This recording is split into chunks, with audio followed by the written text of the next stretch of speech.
I did the iCarly thing. Hi everyone, welcome back to the Little Mistakes Enjoyers. I'm Mary. I'm JC. In today's episode, we're doing a Q&A. Our followers on our Twitter account, I asked our followers to send them some basic Q&A questions so you guys can get to know more of our general Degrassi opinions more, and we are excited to share them. Right, Sure. JC? Yep. All right, from our first question from the Scornucopia, I believe. Let me check. Let me check this because we're mutuals on Twitter now. Shout out to this person. This yes, their at is the Scornucopia with a bottom dash before the Scornucopia. Their question was, what characters can you personally relate to the most? Are there any topics or storylines you wish the show have covered? So, okay, I'll go first. I personally relate to Liberty and Shay the most. Liberty, Shay, Claire, and Maya. Liberty because I'm very black and nerdy like she was. We're both light skinned and bispeckled. Both of us can be very socially awkward and stubborn at times, and a lot of people interpret our behavior as rude when we're not trying to be.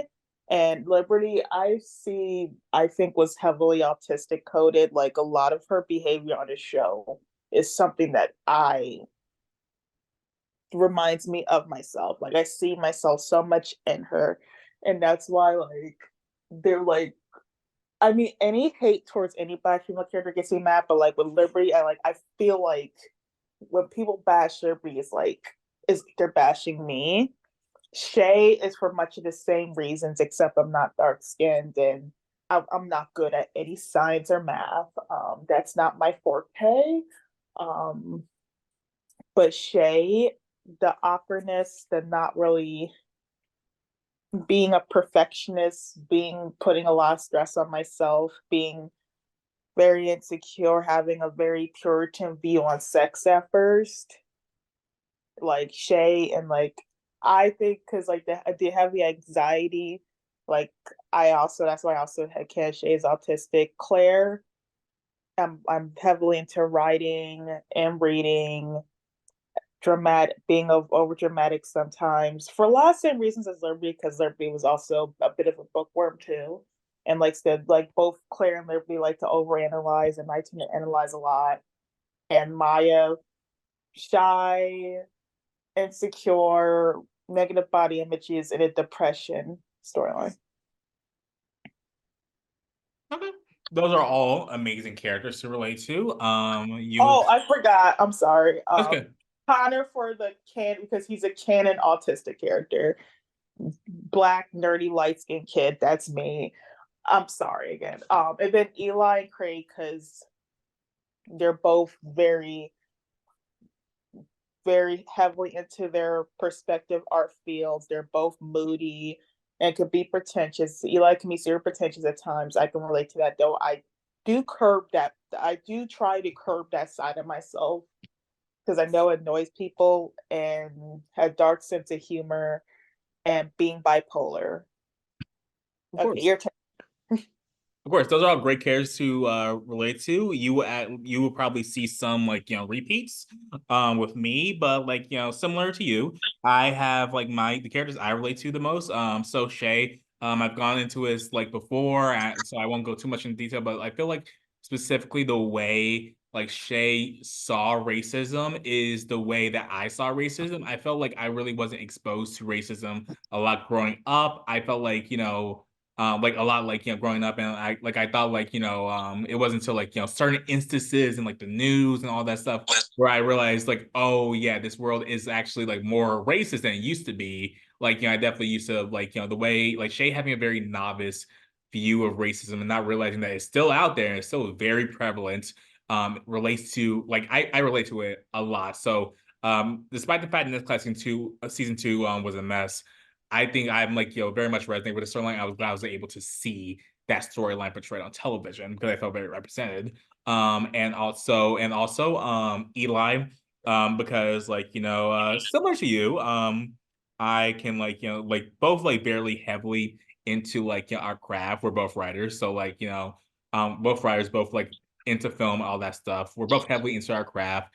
Um, and also like I can be pretentious at times. Like I also try to like reel that back in sometimes, but like sometimes I'm just like, you know what? The way you're speaking to me, like I see someone speaking to me like crazy, or like they don't know what I'm like, that they don't know what I'm talking about, or like they think that I they try to like act like they don't know more to me on like especially when they don't. So I always so like that's when I like fully lean into like the pretentiousness and whatnot. So that's it's definitely like Eli's ever something I relate to in that regard. And also because of the fact that like in 20 obviously in 2020 I was going through a very depressing time in my life, and I was like I felt very so fun fact, my I don't know if this is going to be a question, so spoiler if this is a question, but my all-time favorite Degrassi episode is Extraordinary Machine. And it's because I related so much to Eli about how his like bad mental health really just like fucked over like like bled into his art. It really just fucked over his art and all that stuff. And I went to that because I had like and I had an opportunity to enter this competition to get my work submitted to Shonen Jump, because I was like depressed like all like all throughout like all summer like in 2020. I just was not able to like get it sent in and whatnot. And like seeing Eli eventually go on to have that kind of like redemption arc, um kind of have that like, well, quote unquote redemption arc. I mean, I don't really want to just call it like it's just a redemption arc, implying that he needs to be redeemed. Like, but like a quote unquote redemption arc from that with his play Romeo and Jules, that made me very happy. I felt very, and I resonated that with as well, because like really after this, after 2020, like one and into 2021, where I was in a much better headspace. I still am in the better headspace. My writing has since like improved a lot. So Eli like resonated with me because of that. Um, I also of course he is like this is something that is like technically is supposed to be a head canon, but I don't fucking care. It's canon that Eli likes My Chemical Romance, and I love My Chemical Romance. So obviously, Maya's another character because like she because of like the way she kind of went from like that like kind of like sunshine happiness, like that very like dark and depressing type like thing. It really resonated with me also in the same also in 2020. But another character I also relate to is Toby, because the way that Toby like kind of like was treated by JT, unfortunately, resonates with me a lot, because I've had like because I went through that same kind of like transition with like my like childhood best friend, where like we end up like we're like basically we grew up together, we were best friends, but then once we started getting older, specifically when like we entered middle school, um he started like he was obviously like much cooler than me, and like he was seen as more attractive, and like he always and like he got more he ended up getting like more attention from girls, which led to him like which led to him kind of making fun of me for not having that attention, kind of treating me badly. And thankfully, like JT and Toby, we ultimately worked it out, and we became and like and he stopped doing that. He apologized and all that stuff. And thankfully, unlike JT, he is still alive. So yeah, but like but that's those are the characters I like to. Yeah, Eli, I can see because like, well, with Eli also same thing. Like what he said in Ray of Light during his interview with NYU, I put my feelings into my art, and that's what makes it special because it comes from someplace real. I can feel that. Um, Exactly. yeah, and that's like our friend, like one of my mutuals, one of our followers, my defender, also asked which Degrassi characters do you guys rate to the most. So that's a big topic. Um, as for any topics or storylines you wish the show has covered, oh, uh, wow. What storylines did I wish the show gave some of the black female characters? That's a very long question. We That's a basically very base loaded question. Um, as I said on Twitter, like last week or a few weeks back, I think the show could have really pushed the envelope if they had a character with a vagina struggle with, and I hate saying this name because it sounds so disgusting, of vaginamus, or something more classier, pelvic floor issues. Let's call it that, pelvic floor issues. Where if they had a girl on the show say that, be scared of having sex because she struggled with inserting things, if into her vagina, including menstrual products like that. Like I see Shay having that issue, like because of the fact that Shay was so insecure and very conservative on sex, and then she had that whole issue for with her feeling insecure about her period. That could have been a great storyline to cover because a lot of us do struggle with that, and it's embarrassing because with that condition you can't even, a lot of people struggle to even insert a tampon because it's painful. And that could have been really interesting to see Degrassi cover. Like I think systematic anti-blackness with Dave would have been really great if they used Dave to tackle police brutality because his dad's a cop. Like that's just straight to the point. I wish they had more, like I wish like the whole like realizing that your white friend was racist was handled better than some of the plots that was actually depicted on the show. Like I wish we saw some more celebration of more like black culture related events, like since Marisol's actress Shanice Banton, since she is Jamaican, and since Andrea Lewis was half Jamaican in real life, even though they made Hazel do that plot, that they could have had a carnival. I wish they had an international food festival plot, an international. I wish they had a bigger international week plot. Like if they did like a food festival, that could have been great. There's like a lot that Degrassi could have done that a lot of pods I could have been great on Degrassi. Oh wait, yeah, I wish they had another character other than Spike who got pregnant on the show and kept their baby consistently. Like didn't have abortion, didn't miscarry, or didn't give it up for adoption, just kept it the whole, just they just opted to carry their pregnancy to term and to be a parent. Just Yeah, I think those are all great storylines. I was about to mention that it's funny because that's basically the whole like topic of the podcast. What storylines we would have given these characters. So yeah, definitely a loaded question. One storyline, I'll just get this out the way. One storyline I think like it's not necessarily one that necessarily wanted, but like not like, I'm not like against the idea of the storyline, obviously. But I'm more so surprised that this storyline never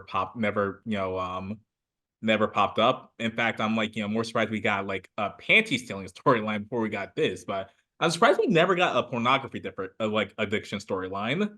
Um, don't quote me on this, but I believe in one of the books, like one of the Degrassi, I haven't read any of these like Degrassi books that exist. That in one of the books they mentioned JT developing a pornography addiction story, like a pornography addiction after the baby was adopted.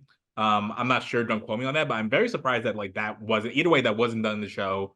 And I'm surprised that it wasn't done in the show. I think also I do agree with with everything you've said.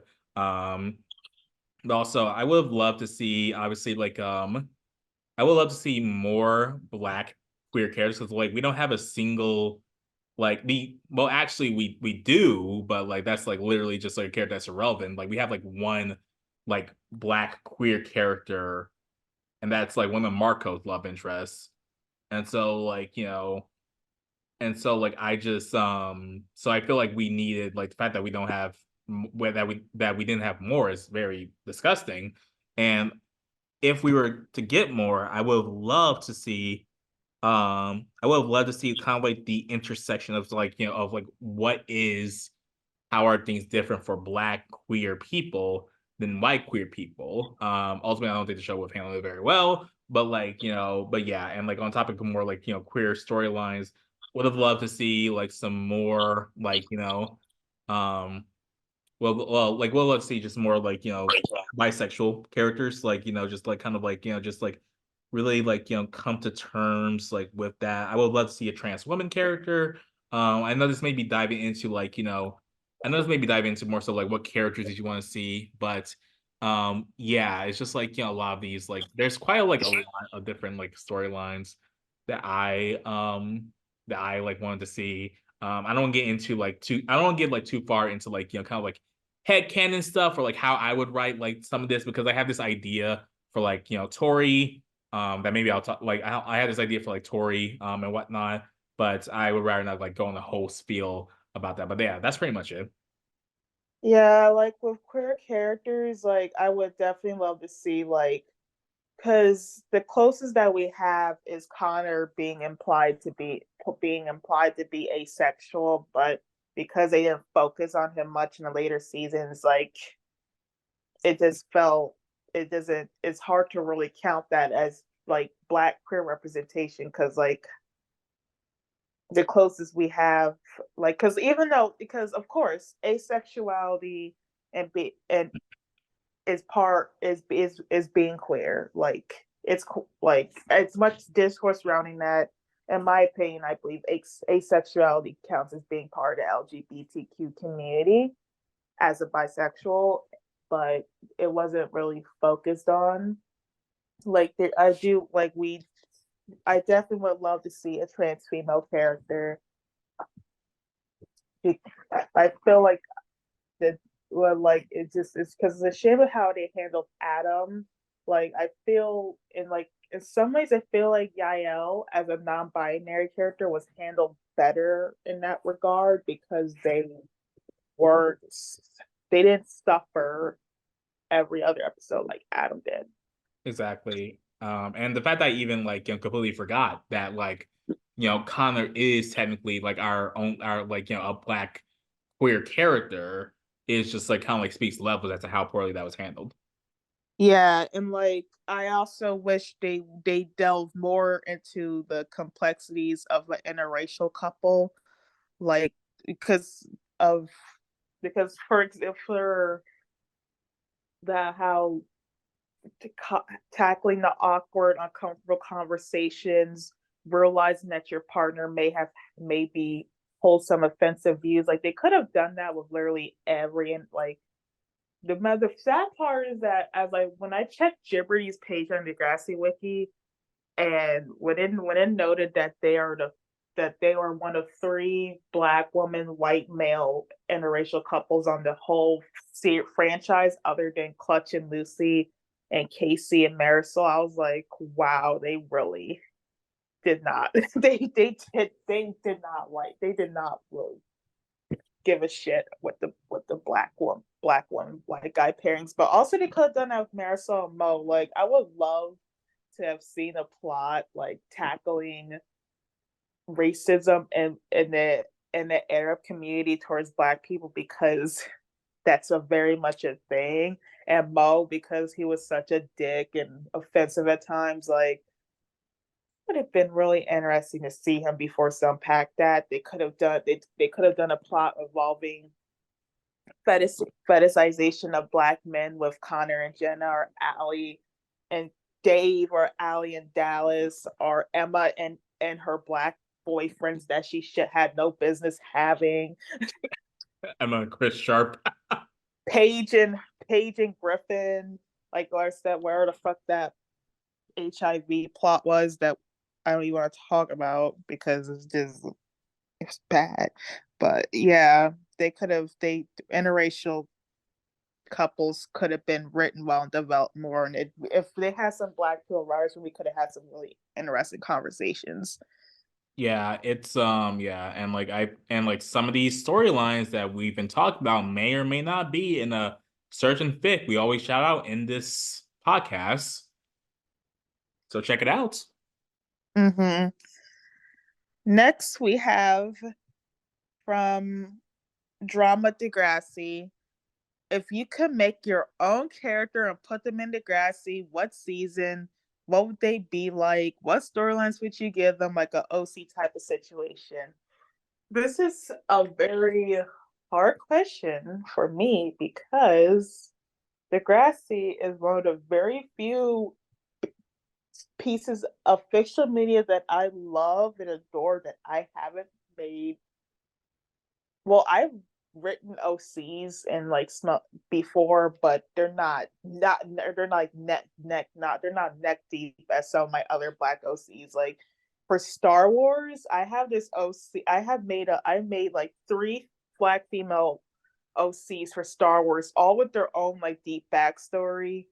For Lord of the Rings and The Hobbit, I have again, I have this whole list of Black female OCs for the Hobbit, Lord of the Rings universe, like same with James Bond, like for Degrassi, I guess my own female character would be a lot like Liberty, TBH,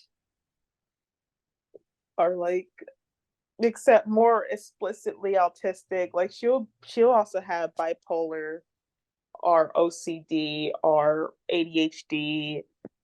She would be.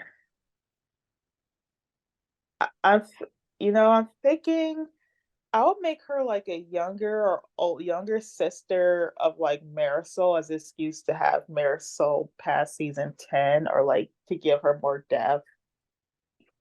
Like she would be, they would be like opposites, like different, like they're like the sun and the moon type of sibling dynamic.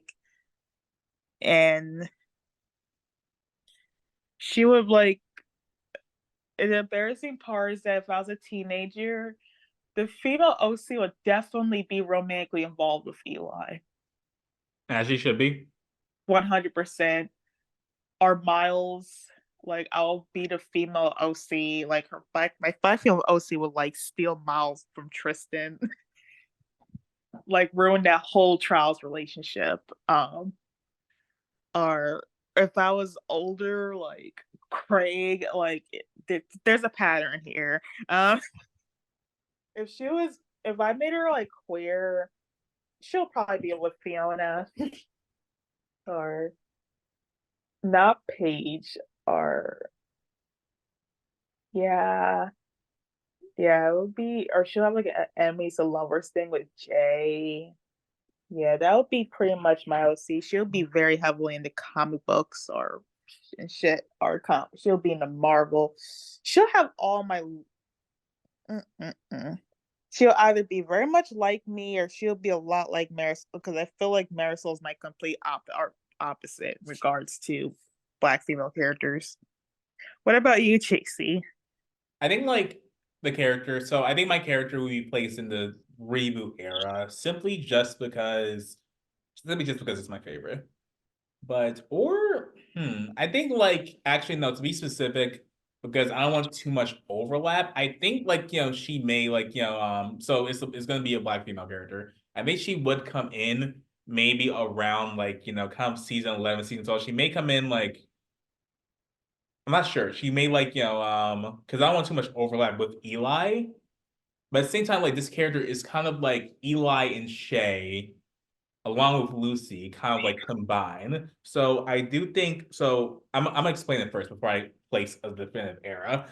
So I think so. Like I basically feel like I want this character to kind of be like in the way that Shay was kind of like kind of like innocent, like well, quote unquote innocent, or like just like naive about like certain like about like or like no, not, the better word is like insecure, obviously about like sex and whatnot. I want this like character to be like very like kind of like repressed, like kind of like repressed, like romantically or like romantically all this stuff in regards to like kind of think about how Claire came in and she's like and like how Claire came in and she was like, okay, no boys, I'm not here for boys, I'm here for my education and whatnot. And that obviously didn't happen. But I want my character to be the same way, except it doesn't really come from like Claire being very studious and whatnot, it comes more so from like kind of like insecurity. It comes from like in the past, like being known as like the ugly friend, being the punching bag in like groups and whatnot, and like being like, and being and not really considering herself like, pretty, all that stuff.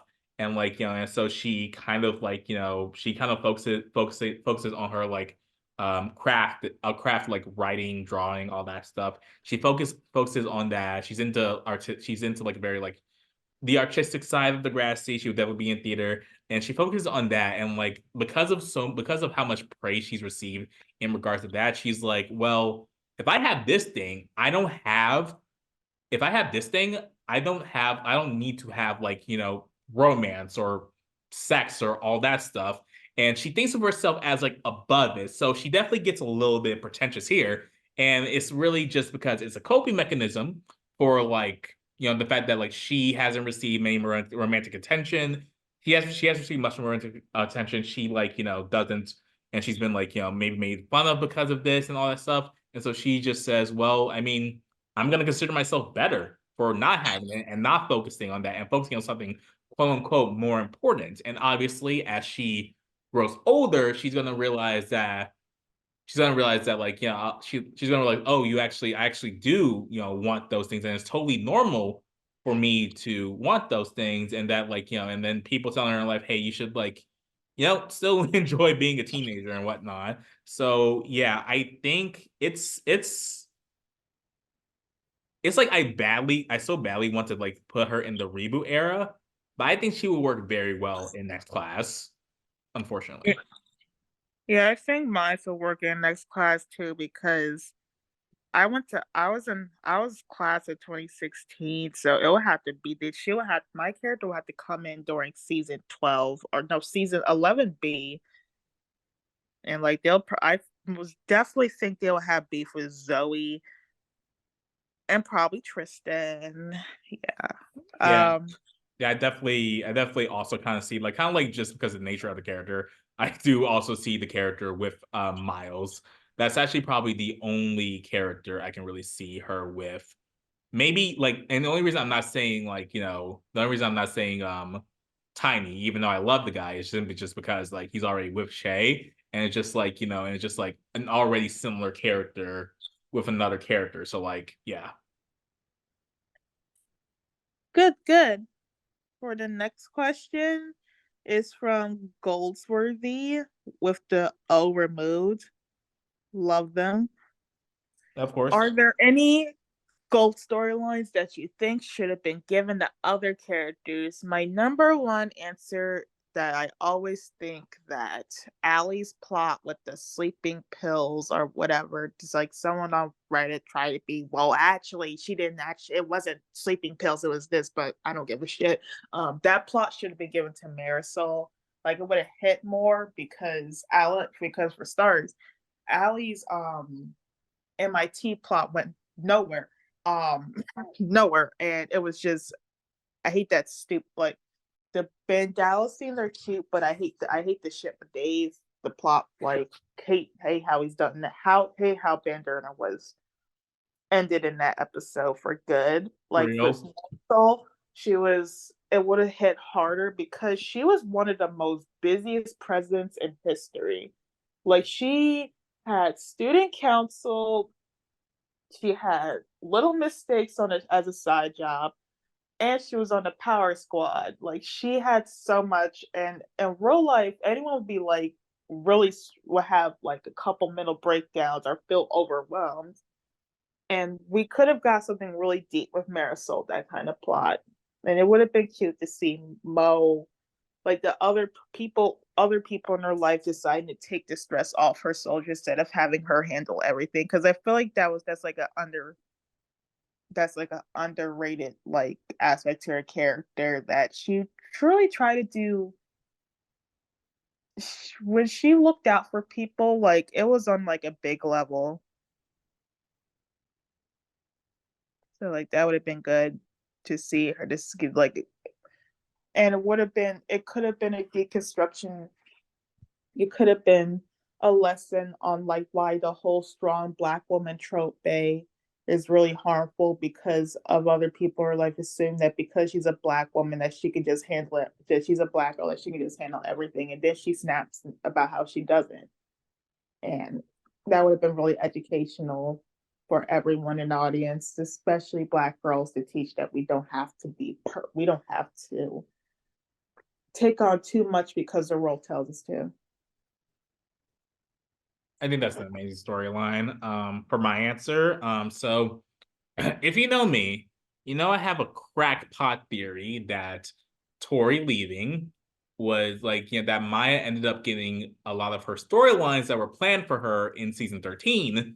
Um, and like, like everything from like, from like so like I do believe sorry, let me start over. I do believe like, so I have this theory that Maya received a lot of the storylines Tori was supposed to receive in season 13, including like I have a theory that like that she was supposed to that Tori was going to be with Miles, which isn't any hate to Madeline's work. That's they're still an amazing ship.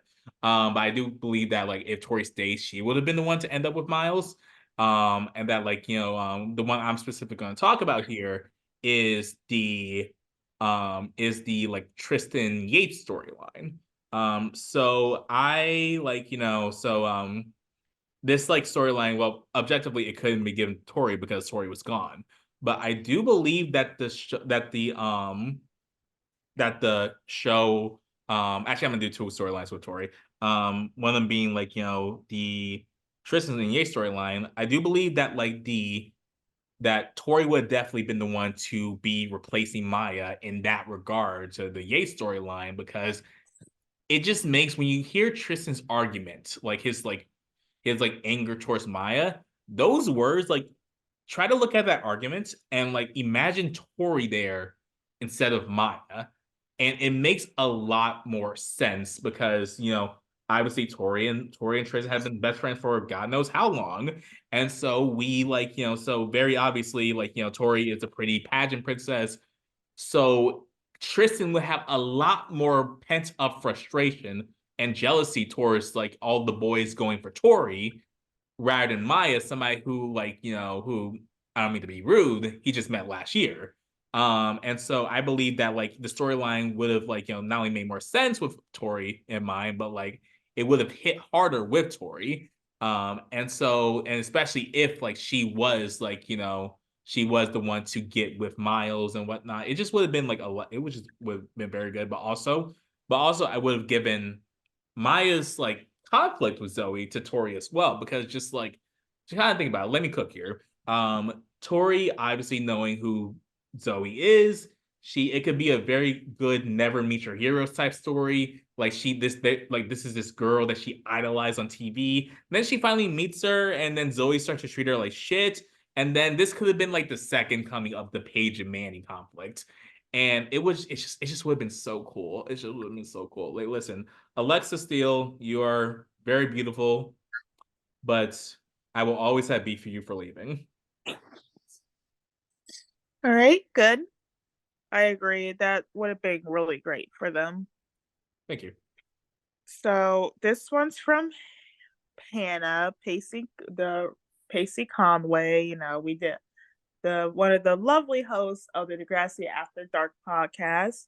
She asked, "What are your biggest crack ships, and what are your least favorite canon ships?" You go first. All right. So I guess it's kind of funny. I guess it's kind of funny that like we just talked about Tori because my biggest crack ship in the entirety of Degrassi is Tori and Miles. I kind of because like once I started getting into the idea that Tori and Miles makes a lot of sense if she stayed. I was like, they're actually kind of, perfect.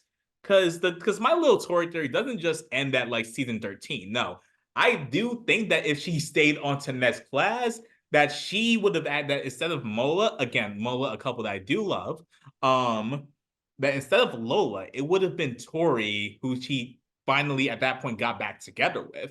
And just like this idea, just imagine just like they're both like because I feel like something that like that unfortunately wasn't unpacked with Tori is like how like she goes big for her boyfriends. because like with her and like Zig and like with her and Zig uh and Got Your Money, and to be clear, Got Your Money is the literally the only episode, like pretty much one of two episodes where I actually do really enjoy Zig's character. Um, but the fact that she, for like a 4 month anniversary, she got him the new iPad, that needs to be unpacked. They're like she's 15 years old, like grade 9, and she's celebrating her 4 month anniversary, well, re-anniversary since they were together previously, with her boyfriend, and she gets him like this huge thing that needs to be unpacked. So to pair that with Miles, someone who's rich, I feel like that would have been a very good thing to kind of like unpack. And I kind of had this like headcanon that like maybe like she like maybe like a storyline could have been that maybe one of her parents were running against Miles Hollingsworth II in the mayor. You could have done a little Romeo and Juliet love story, but that's not a here or there. But yeah, Tori and Santa's-worth, I call him Santa's-worth, or Toriles, they would have been they're my biggest Degrassi crack ship. But also my other biggest Degrassi crack ship is definitely Dave and Tori as well. I think it would have been just a very like like as Band Nerd is my all-time favorite Degrassi ship ever. And so if we couldn't get Banderner as Endgame, I think Dave and Tori would have been very satisfying with me.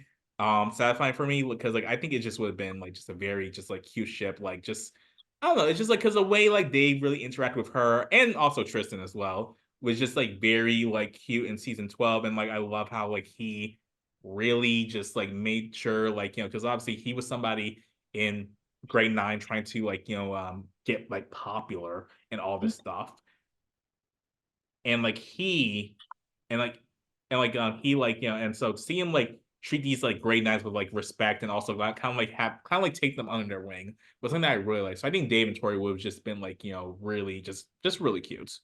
And my as for my least favorite, that's the other question, least favorite canon ship. Yes. um so I want to just Okay, so we're just gonna like get all the objectively terrible ones out of the way. Like, let's get all the abusive ones out of the way. So, like, and obviously, all the abusive canon ships are at the bottom for me, but we don't. We're supposed to hate them, so let's not even talk. So let's not even like waste our time on that. So some of the three that come to my head are Zaya Trials, and Bandarco. I do think those three are some of the worst Degrassi ships. Trials. We can go on and on about how trials are just like it's just like which is like Tristan's biphobia, which is plain unacceptable. Also, like the way he just treated Miles, like his slut shaming of Miles, everything it's just unacceptable.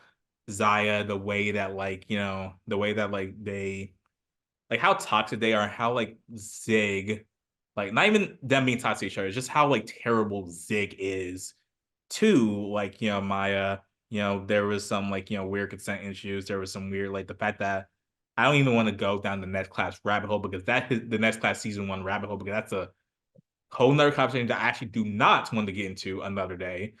Where he just like where like literally he just he knows who swatted Maya, but he tried to protect his own ass, cheats multiple times. I can go on and on about how terrible of a couple it was. They were they don't have any good moments. There's not a single good moment. All of their good moments was probably prior to season 13, but like that's kind of ultimately hindered because like my was with Cam, and like those any good moments like maybe like him being like worried about her in season 12, that moment is ultimately fucking like irrelevant now because his whole oh I should have kissed you when you were depressed about Cam shit and the cringy ass acting Ricardo tried to do. It's just no fuck Zaya, and then Bandarco. It's just a very common sense ship. It's like it Bandarco really should be a ship that like belonged in the other like ships that I kind of just like wiped away immediately, but for some reason it doesn't. And like for some reason like people for some reason it like it has the following. Like I don't really care that Johnny was sweet to her in Heart of Glass, especially when you consider the fact that that is later hit. That's now, tarnished because of what happened to because of like the fact that he lied about being a virgin, and obviously him spreading nudes of a fucking minor to his friends. Like it's no Bandarco's no, and what annoys me is to see that specifically Bandarco and Zaya is that it's like those people's fans. I try not to like like those fans they they are like big haters and critiquers of Bandurner when like I'm not sure why you're critiquing why like everything you're saying about Bandurner, every bad thing you're saying about them really applies to those two couples, but far worse. Far worse. Like, yeah, so I'll stop there to give you time to talk, but yeah. Okay, so absolutely, like I agree with you. Like Miles and Tori could have been really cute. I think they would have had a lot of great chemistry, and Tori would have like. Well, I think Miles is a softie at heart, but I think Tori in particular, she would have been the dominant one in the relationship. Like she would have been running things, but in like still in a sweet way. Least fair couples, like I agree, but like as before I go into mine, my favorite crack ship, honestly, I'm pretty sure anyone who's been following me for more than the whole 3 years or even 2 years or 3 months knows that my biggest Degrassi crack ship of all time is Eli Goldsworthy and Marisol Lewis, Alarisol. Like, I think they would have been the best enemies to lovership on the whole show because it's with the one big scene they interact in building a mystery where Eli tries to like be a bitch about Marisol film project being better received than his, and she goes off and says because he tries to say, at least my movie wasn't about at least it wasn't about lipstick, and she goes, what?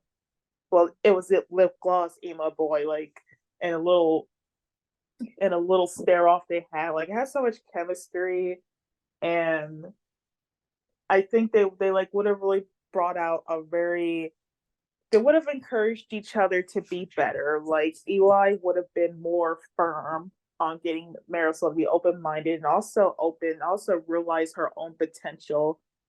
Like, because since season 10, when she was in the running to be lead actress of the spring play, and Adam rejected her for whatever fucking reason because the writers hated black girls. But Yep. yeah, he would have. They would have been. He he would have encouraged her to recognize her own talents while also unlearning her toxic behavior. And Marisol would have forced Eli to unlearn some of his more pretentious, stuck, judgmental. Because but that's the thing. They were both judgmental and snobby in their own ways, and being forced to interact with somebody who who is the other who judges you for something you judge them for would have been really amusing and hilarious to see them just play off each other. And I think they would have had a lot of chemistry. Like I think like after initial toxicity, they would have been a very wholesome couple. Like they could have been their generation's Spema, but in a way that would have shook the table more. Like to imagine like the big couple, their gen being the black queen bee and the emo boy, white emo boy. Like I would love. I at this point, like I can't do them enough justice just talking about them. Like I'll have to dedicate a whole podcast episode talking about them. We will do Anyways, that. anyway, I next would love to next talk about next it. next couple, next second biggest crack ship is Miles and Shay, and this one's partly projection, but also to be honest, there would have been a lot similar to Eclair where both Miles and Shay are very smart people, and with Shay being this she because it's they're more they would have been a classic romance, the playboy heartthrob bad boy, and the dorky the dorky, nerdy girl who doesn't take any of his nonsense and is playing hard to get. Like that would have been so good. I mean, the only negative part, and also best friend's brother. I have a secret fetish for relationships where romances where the girl's in love with her best friend's older brother or cousin, even though real life would have been kind of. Well, I don't got any brothers in real life, so never mind. I have plenty of male cousins, and to be honest, I will be the type to try to set them up with my cousins. So never mind. So I get a secret. I have a soft spot for those. Like Harry Potter and Ginny Weasley is one of my second is one of is my second favorite Harry Potter couple. Um, Harry Potter people don't come at me. I don't feel like arguing about Harry Potter, but yeah. Um,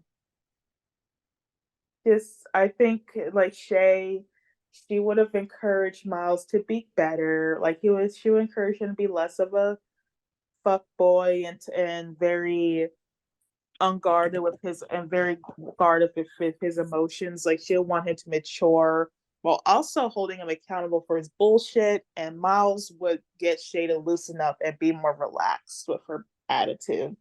Like they would have been cute. Sav and Shantae. I shipped them because honestly would have been better, would have given them both something better to do than Shantae having nothing in season 11 and Sav being having that fucking terrible storyline with Miss O that I don't even want to get into. It was bad. It's I hate how Degrassi kept normalizing student teacher relationships, but I also think that their real friendship that we saw on Scream Team was cute. Like even though we never got confirmation that her and Danny broke up, as a shame we just never really saw her and Danny. She doesn't mention Danny again after season 9. That's because while the writers hated black people, especially black couples, and Sav being lonely after Holly J. Like it could have been cute to see something more between them, like especially after that little model when they were partnered together for the model for the fashion show, and you don't know. I just think it's funny if Sav it would have been funny if Sav dated a whole friend group like Damien, but unlike Damien, we love Sav more. Exactly, exactly. Least fair canon couple, like all also for Liberty, love her and Spinner come at me like they would have been like what I have in mind for him is like Clue but better because Spinner, for example, is a way better character than Drew, way better character than Drew. Like Mhm. it could have been during Degrassi Takes Manhattan where Liberty she like there's both unexpected love. Like JT, like Liberty, she's still like grieving after JT after a couple years, and Spinner being unexpectedly being the person that who like she sees a part of like Spinner where she realizes that he may be a little dumb, but he is a good guy. Like because she knows him as mostly the bully during her time in Degrassi, and she's seen the way and she admires the way he grown, what with the way he stood up to Lucas, way he held her back from like murdering Lucas and stuff. And with Spinner, Spinner we know Spinner loves smart women. I mean, Paige was pretty smart. Like Jane was. Emma. He likes goody. He likes girls that put it in him to be a better man. So I think they would have been unexpected but pretty cute. Um, shot like Hazel, Hazel and Jay because I think it would have been hilarious if I think that it would have been made Jimmy mad, and it's what he deserves. I'm sorry, I love you, Jimmy, and I love Jazel, but that shit with Ellie pissed me off. Will forever piss me off. Or even or like if Hazel got with Sean, that would have been great. Like Andrea Lewis, like she said, like she herself, she likes the idea of Hazel and Sean, and I think they could have been spicy. That would have been so cute. Yeah, they're like pretty much opposites attracts, and like especially with that scene in Take On Me where Sean like tries to call her out and tries to accuse her of being Paige's minion, and she stands her ground that she's not. Like I could see her like him growing a little secret admiration for her, but being scared to admit it. But could have been fire. Like, what As Take for On Me least went a different favorite, direction. yeah.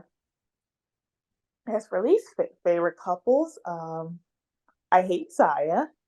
I think they are Zig and Maya are the worst main couple that ever that ever entered on the show. Like all the accusations that Eclair gets of being emotionally of being abusive shit, being romanticized and being abusive, that's actually Zig and Maya. Because Zig never really grew or grew from being possessive towards Maya. Like when he cheated on her, like he literally told her, he literally tried, he literally said, well, it's sort of my fault. It's sort of your fault that I cheated. Like he was a little bitch, and like the Cam shit, like even though he wasn't the person to push, he wasn't the reason Cam killed himself. The fact that I don't think that it should be controversial to say that he was the breaking point for Cam. When he said what he said, and for that, Zig and Maya should have never been like a thing with that shit after that storyline, because at least about Zig, because Zig never grew from that. Like that's my thing. Like I'll be more forgiving if he grew from that, but he literally came after literally every guy that she was with afterwards. Like it's fucking insane. They have their story is pretty sloppily handled. The only thing they have going for them is chemistry, but other than that, they're trash. And it's the cheating and the next class slum plot that was like really tipped me over the edge for them. And the whole way they use Esme, like they could have had a whole Esme being you. They had an Asian woman be used as like a villain for their ship. Like there's just I every rewatch I find new reasons to hate them. Um, Tristan and Miles, like you said, the biphobia, the physical abuse when like Tristan shoved Miles against a locker. Yeah, terrible. The slut shaming, terrible.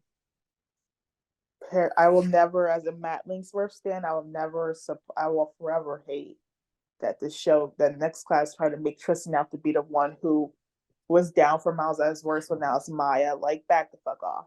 Um, Johnny and Allie, same thing. The age gap, the whole Johnny spreading her news, the way that Johnny talked to her like a child, but yet people have the nerve to say, "Well, I shipped Johnny and Allie, and like, because they were just cute." I just can't explain, but could come up with whole essays as to why Van Durner was one of his couples. Like, get the fuck out of here. Mm-hmm. Craig and Ellie, after binge watching a couple Craig episodes, I will stay strong in my opinion. I will never respect Crowley. Like I'll forever hate them. Like the way that Craig was made into like the massive fuckboy character again for like, the next 3 seasons, regressed into this asshole character, and Ellie into this pick me bitch. Like like they're the OG emoji lie, but like they were painfully drawn out longer than they needed to be. And the sad fact is that they were sort of implied to be endgame, but not really at the same time, because we never got confirmation that Craig left his girlfriend. So what was the fucking point of their last plot together? Um, um, Claire and Drew. Oh yeah, literally my least favorite Degrassi kinship like ever. Like for starters, I do not like Drew. I hate him. Well, I don't hate him anymore, but I do just still very heavily dislike him for most of his time on the show. I think it's annoying that Drew could not have one female friend that he didn't try to smash. And Claire deserved way better. Like, I hate how they had to make Eli this asshole that cheats on her, with that cheated on her while she was, after she was recovering from cancer, to justify her falling into Drew's arms. Like, I hate everything. I hate all that shit. I think they're like, I think the writers were trying to do a Spema 2.0, but then they was like, wait a minute, we actually don't want to have our studio bombed by Eclair shippers if we make Clue Hmm. because that's so like they punked out at the last minute. So like Clue was just there to assassinate Eli's character. They have no chemistry really. Drew getting with the best friend of his dead brother and treating her like that was ridiculous. A lot of shippers are annoying. Then their ship name sounds like an STI. Yeah. Drew and Becky, same thing as Clue. No chemistry, unnecessary. Drew did not need to really need to keep it in his pants, but he just couldn't. Not even for the love of his dead brother's life. Like, that's just terrible. For Burn It.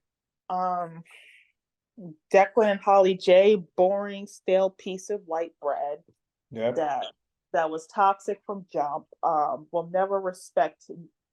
Season 10 was my first like real epic season, so like Love Lockdown forever tainted. Try Honesty, the double combo of Try Honesty and Love Lockdown killed them forever for me.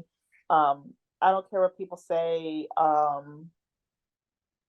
No, ew, throw it away. Let's see, Jimmy and Ashley, hate them. Not because I hate Ashley. I'm actually an Ashley Curran apologist. I just really think that their relationship peaked in season one, and they really like season two. Them getting back together briefly worked from a storytelling perspective because it set up her and Craig. So I'm not going to jump on that. Is them getting back in season at the end of season five that was like bullshit because all the storylines that they had in season 6 and 7 could have been given to Hazel, the girl who was actually by Jimmy's side during the shooting and stuff, who was actually the sweetest, who actually was like a way better girlfriend to him than Ashley was. Like, bye. Anya, well, Anya and Owen, Cece, if you're listening to this, look like turn the audio off for a couple minutes for like a hot like 60 seconds. I hate Owen doesn't deserve anyone romantically, and I feel like it should be a given. They literally had them get together after Owen sexually harassed Anya and hate crimed one of her best friends. So, and like several months after he tried to force himself on Allie in the boiler room. So yeah, they were cute and take a bow when Owen was helping her prepare for the military, but that's it. And when Owen and Delia scene showed up to her graduation and bought her flowers, that was nice. But yeah, bad. There's so many like yeah, I have Claire and Jake, hate them. Step for they had no chemistry. They were only there as part of to propel Eli's storyline, and then they became step siblings. Like, throw it all away. And plus, Claire was insufferable during this entire relationship. Yeah. Jake was boring and had no personality. Claire was insufferable. Like, bye, Casey and Jenna. Casey and Jenna was the first Degrassi couple I hated. So I'll always have like a hard spot for them. Um, that kind of Jenna flirting with her best friend's man behind her back. Casey, like, feel like, okay, just because Casey didn't physically cheat on Claire does not mean that he emotionally cheated. Okay, like, he was flirting with Jenna, like, and like was like cuddling and fondling her. Like, Like that car wash scene. Yeah, like if I was Claire, like that's emotional cheating to me. Like, and then the way like Casey treated Jenna like shit, like the way he was so quick to throw her under the bus when when they were trying to get Claire to cheat for them on a test, and when Claire confronted him about it, he threw Jenna on the bus with the quickness. That's how everybody should know that they were not going to last long. And then season 10, where the whole shit where before Eli came in the same episode, Eli Vander's like Claire literally made it known that if she wants to, she's gonna steal back Casey. So, and he just didn't see Casey was like the way they were like Casey and Claire were like eyeing each other, like yeah.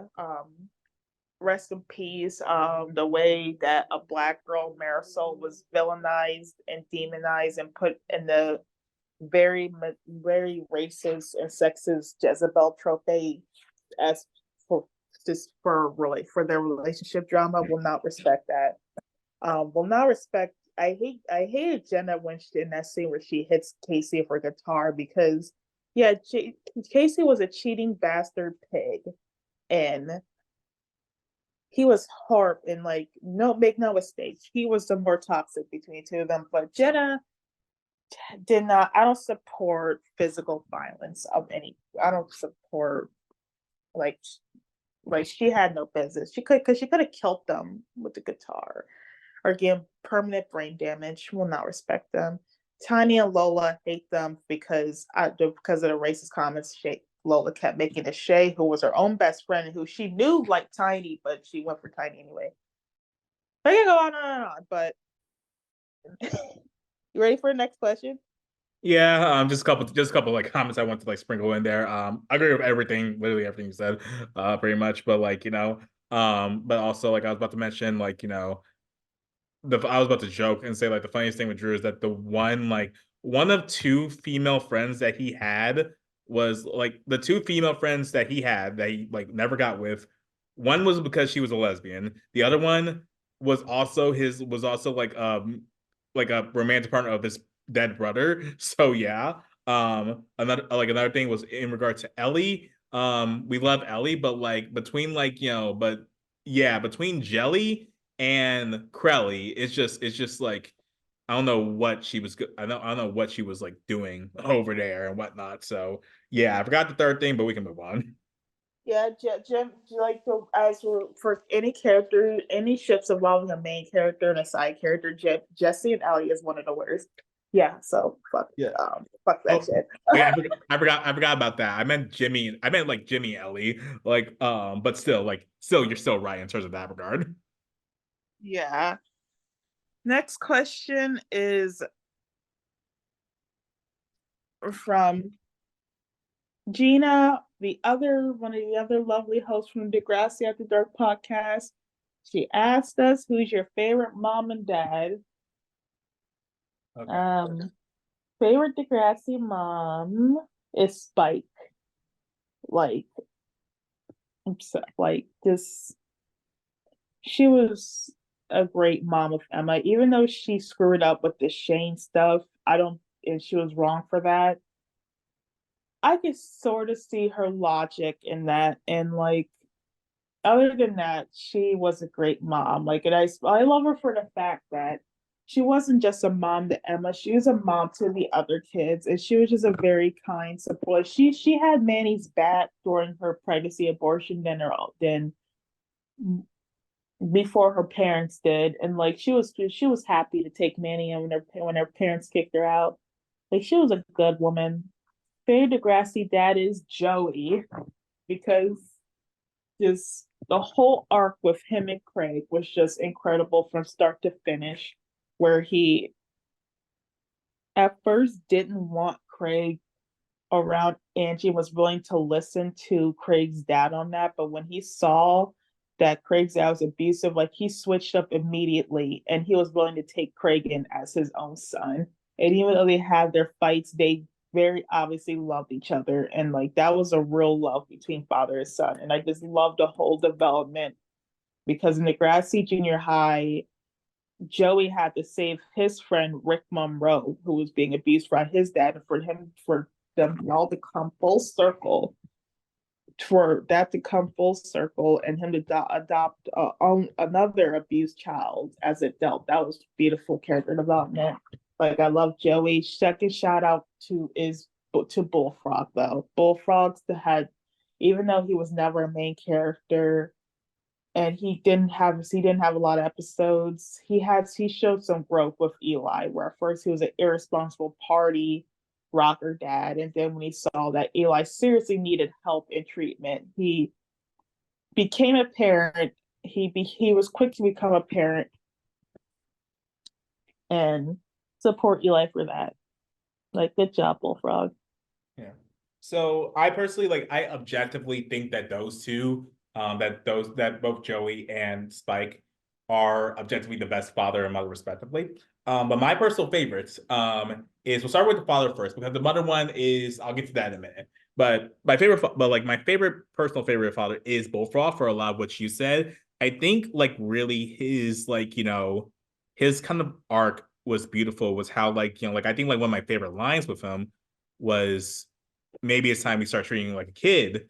Because noticing that Eli had all these issues that needs to be worked on, and like how it's just so really cool. I have to commend like the actor as well, because the actor, I don't know his name unfortunately, but like the actor, like seeing him like he really understood the assignment.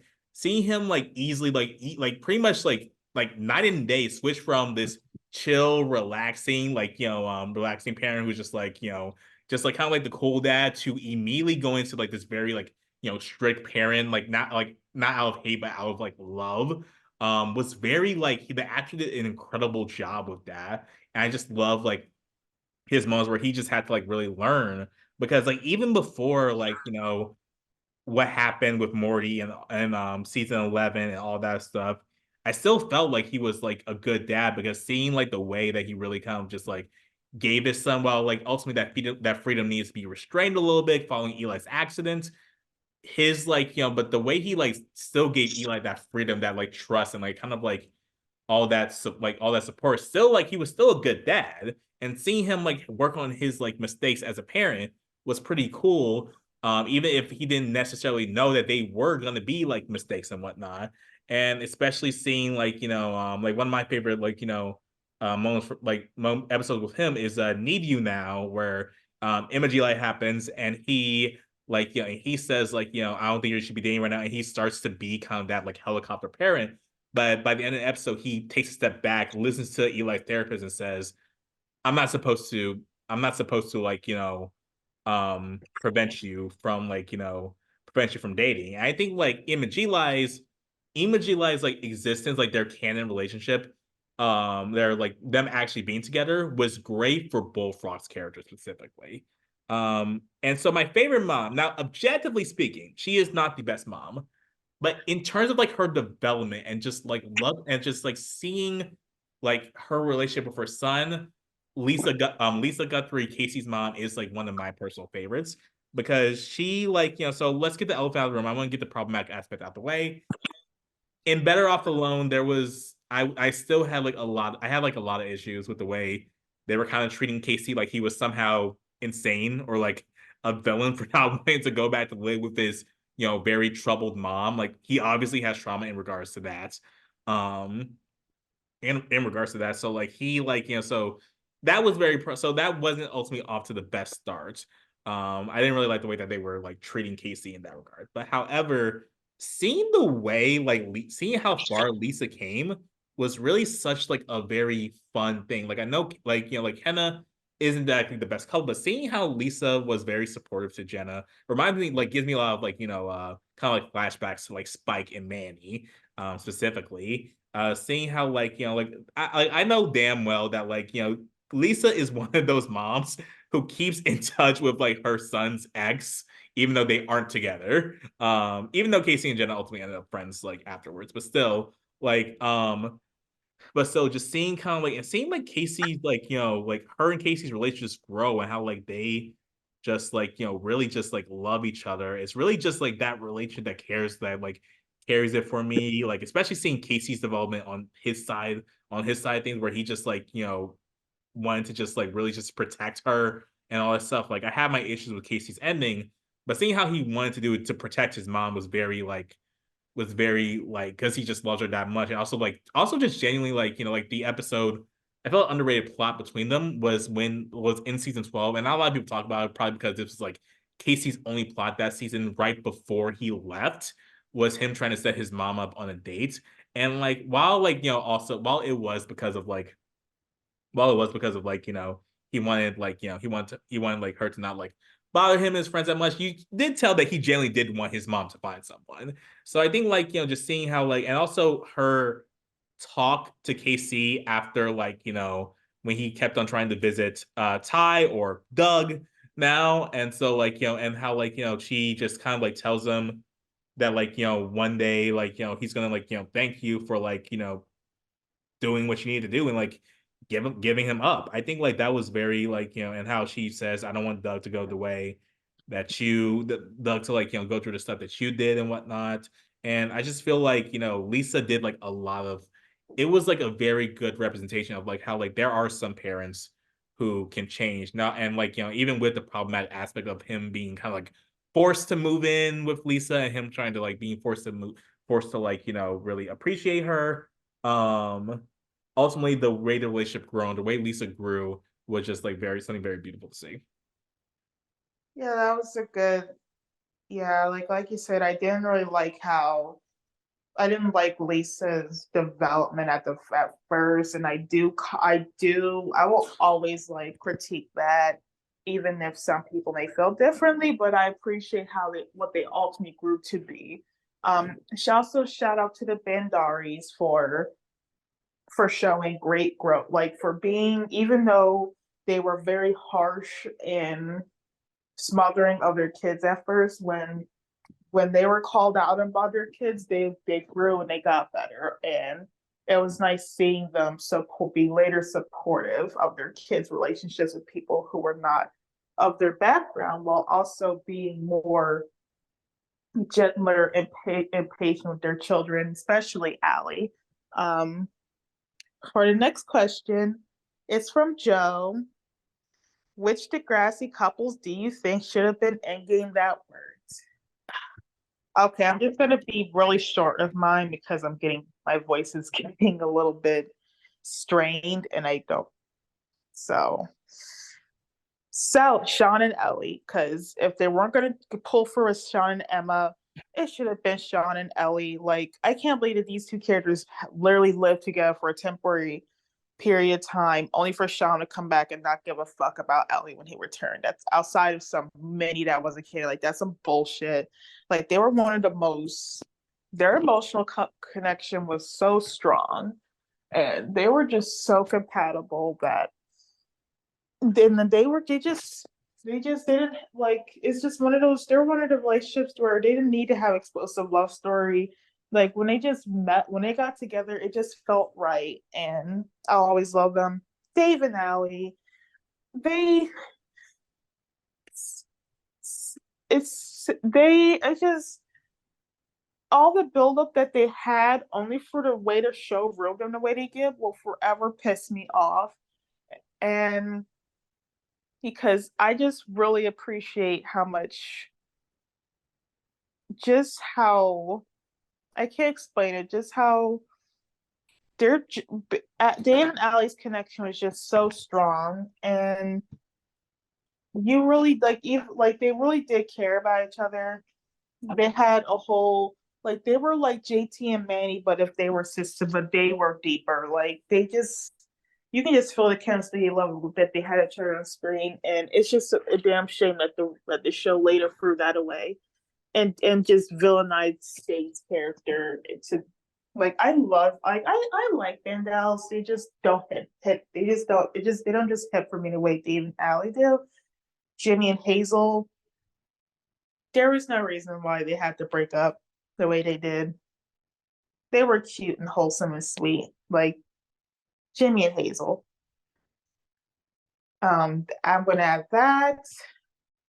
Spinner and Jane. Even though I like Spinner and Emma as endgame couple, like Spinner and Jane were just better, just had a more deeper story to me. Like Mimi would love to hear that. Drianka, even though the writers said that they're currently reconnecting, Drianka should have gotten back together on screen. They had no reason to break up at all. Jake and Katie, same thing. The writers confirmed that they actually were back together, but they should have just got back together at the time of their life, just on screen for real. Just like whatever. Like fuck that or bullshit. Matt Linksworth. If the writers were not, if the show wasn't so hell bent on Zaya and trials, like Matt Linksworth in Next Class could have been really powerful when they like, especially in like season Next Class season 4, where they were finally coming onto their own as characters and finally going towards a better place. Like, bam, they would have been great. Mm-hmm. So. All right. Yeah, with me, Bandana, obviously the biggest one, because I felt like, really just like emulating, like, kind of like, similar to what you said, really like their growth and development was like really to this day, like I still believe it's the like putting my like personal feelings about Bandana and Saya, about how much I love it, about it being my favorite all-time favorite Degrassi couple. I do feel like Bandana had the best storylines out of any of Ali's relationships, and by default, Dave, but that's a given. Because I don't feel like ultimately, Ben Dallas fans look away or I guess not look away, just like turn your sound off. But I ultimately do not really like looking at a lot of Van Dallas' storylines were just boring to me. It's like none of it hit like Van Darren's storyline. Like I can't none of it hit like Van Darren's storyline, especially like it didn't help that like Van Dallas was just basically they were just basically there in season 14 to just like have to just hype up like their best friends, Drew and Claire respectively. And just like and just like, it just felt like they didn't do anything past a certain point. I really like they're ultimately there. And so I don't want this to become a Band Dallas like roast session. But the point is like, they didn't really have the storyline or the chemistry that Ben Derner had.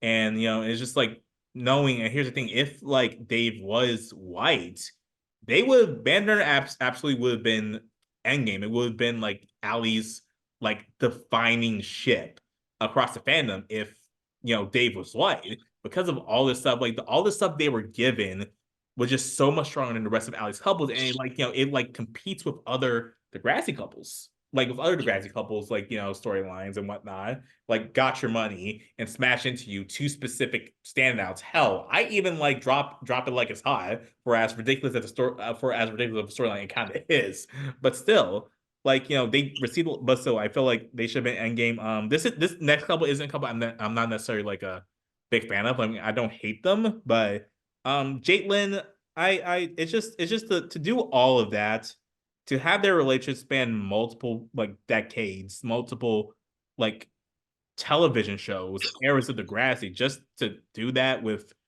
to not only do that with Kevin Smith, but to do that with Jesse as well. It's just very ridiculous. I do not even. It makes me mad as somebody who doesn't even. I don't care about Jaitlyn, but that makes me mad in general. And so and like other than that, obviously like like other stuff like is like other stuff like such as what you said, couples that we've seen, couples that like were confirmed to be endgame but just didn't see on screen. Drianka, Fimogen, JD, like all of them should have been endgame like on the screen. Like I don't know, bring Fiona back, like bring Fiona back in like finally and whatnot. Like I like the headcanon that when Imogen said she isn't the best relate that like Jack wasn't the best relationship I had the gravity, that she's talking about Fiona, not Becky, because that's weird. Yeah, big agree. Yeah. Yeah, good choices. Good choices, Trent. I agree about Jaitlyn. Like, it's crazy how or an early TNG, like their comeback relationship was like supposed to be seen as this big, like, finally there's gonna be some maturity, and that now they're both grown adults and they're and they may have some minor issues here and there, but they're going to be really good for real this time. And then Kevin Smith happened. Like, wow. Um, so next one is from Georgia. Golda Degrassi. What are your favorite ships and why? I'm gonna just say my fabulous top 10. Eclair, Opposites Attract Excellence, Mary Mo, Unexpected True Love, but like they were wholesome and sweet, and they deserved each other. Like they brought out the best in each other. They humbled each other, and it was just really nice seeing Marisol be loved by a guy that absolutely adored her. To see someone like Mo, who was plus sized, be given, be adored, and loved by Marisol. Very cute and sweet. Matt Linksworth, I loved how I love their instant connection and chemistry, and how much they deeply cared about each other, even though the relationship was very messy. But it was them, like they were both mentally not well, but they really tried to help each other. And even before, and how Miles was so quick to stand up for Miles for multiple occasions. Sean and Ellie, I already said it. Femigen, I that their relationship, they're some of the best friends to lovers on the show, other than funny enough Eclair. Like their connection, they were very cute. Like they're the cutest like sapphic couple to me. Um Drew and Bianca, their chemistry was just on fire, and like their whole, I think the gang storyline was stupid as shit, but and the whole Adam thing was hideous. But other putting that aside, they fought like hell to be with each other, and they saw, it's the fact that they saw a better side of the other person when most other people didn't, and that they encouraged each other to be their best. That makes me love them. And Jake and Katie, how how they were attracted to each other. Like they went on a date night in season 11 to movie night together, and like even with all the cake shit and the cruise shit, that they ultimately found their way back to each other and became a real couple. And how wholesome, and like for some reason as Mary Mo, like they were very wholesome together. And like even after they broke up, Jake still cared about Katie, and they obviously, since the writers confirmed that they got back together, that they're just that they realized that they were soulmates. Like they were really they were very easygoing and compatible. Craig and Ashley, I'm probably good. People are gonna be really mad. But Craig and Ashley, for the same reasons as Eclair, like the way they just bonded over mutual love of their preferred art, which is music, and how even when Craig was at his worst mentally and was struggling, Ashley cared about him enough to fight to make sure he was okay, and that to help him the best way she could. And that Craig, that he just really adored Ashley and respected her a lot, other than the cheating. That they just that when they were and that they just looked really good together. Like that's one thing about Craig and Ashley; they really look great together. I love their Uh, aesthetic so much. Gibberty, like Gibberty, Gibberty, when they were great, they were really iconic. Like they're like Eli and Claire, they're also opposites attract excellence. And when only in season 4, like season 4 Gibberty, like it's just rewatching episodes, like I hate that Jeopardy was written the way it was in seasons 5 and 6 and literally everything else, because season 4, you see why when they get together, they quickly become the most adorable, precious couple on screen, and the way the other couples were. Like with JT like being like a like being admiring Liberty's like drive intellect so much, and Liberty like being in love with the total dork JT is, and how even though at this point she can literally date any other guys who are more on her level like intellectually. She loved JT for what he was. And Bandurner for the same reasons you put like Bandurner. It's the chemistry, the history, the build up, the friends to lovers, the way Ali supported him during Smash Into You. They got your money and Dave. Like they just look really great together. Like All right, the your turn. Yeah, so I'm just going through my top five and an honorable mention I want to include from a different era of Degrassi. So number one, Bam Turner. I don't know what else to say. I don't know what else to say, but that has been said. Actually, I do. Van Turner is the first ship on the show that I shipped in real time, and by that I mean as I was watching the show. I got into the show in season 11, and in season 11, so like that's when like Bandurner got together. That's the first one I was really like rooting, like first time ever rooting for. And probably also because like while this isn't a couple that I necessarily like, but I necessarily like beyond the fact that like this may have been like the first ship in general that I shipped on Degrassi. But JT and Manny, one of the first episode that actually like got me into Degrassi. I meant to say earlier that like Try Honesty was the first episode I ever saw of Degrassi, and it almost turned me off the whole show when you were ranting about Dolly J. But what got me like the episode that really got me to like give it another chance was It's Raining Men, and that was a JT and Manny plot. And so that was the first time I was like actually shipping like a couple like in the show. Ultimately, I don't really like them anymore, but like the fact that like I ended up like seeing we like the Jay Tanny and Bandurner comparisons.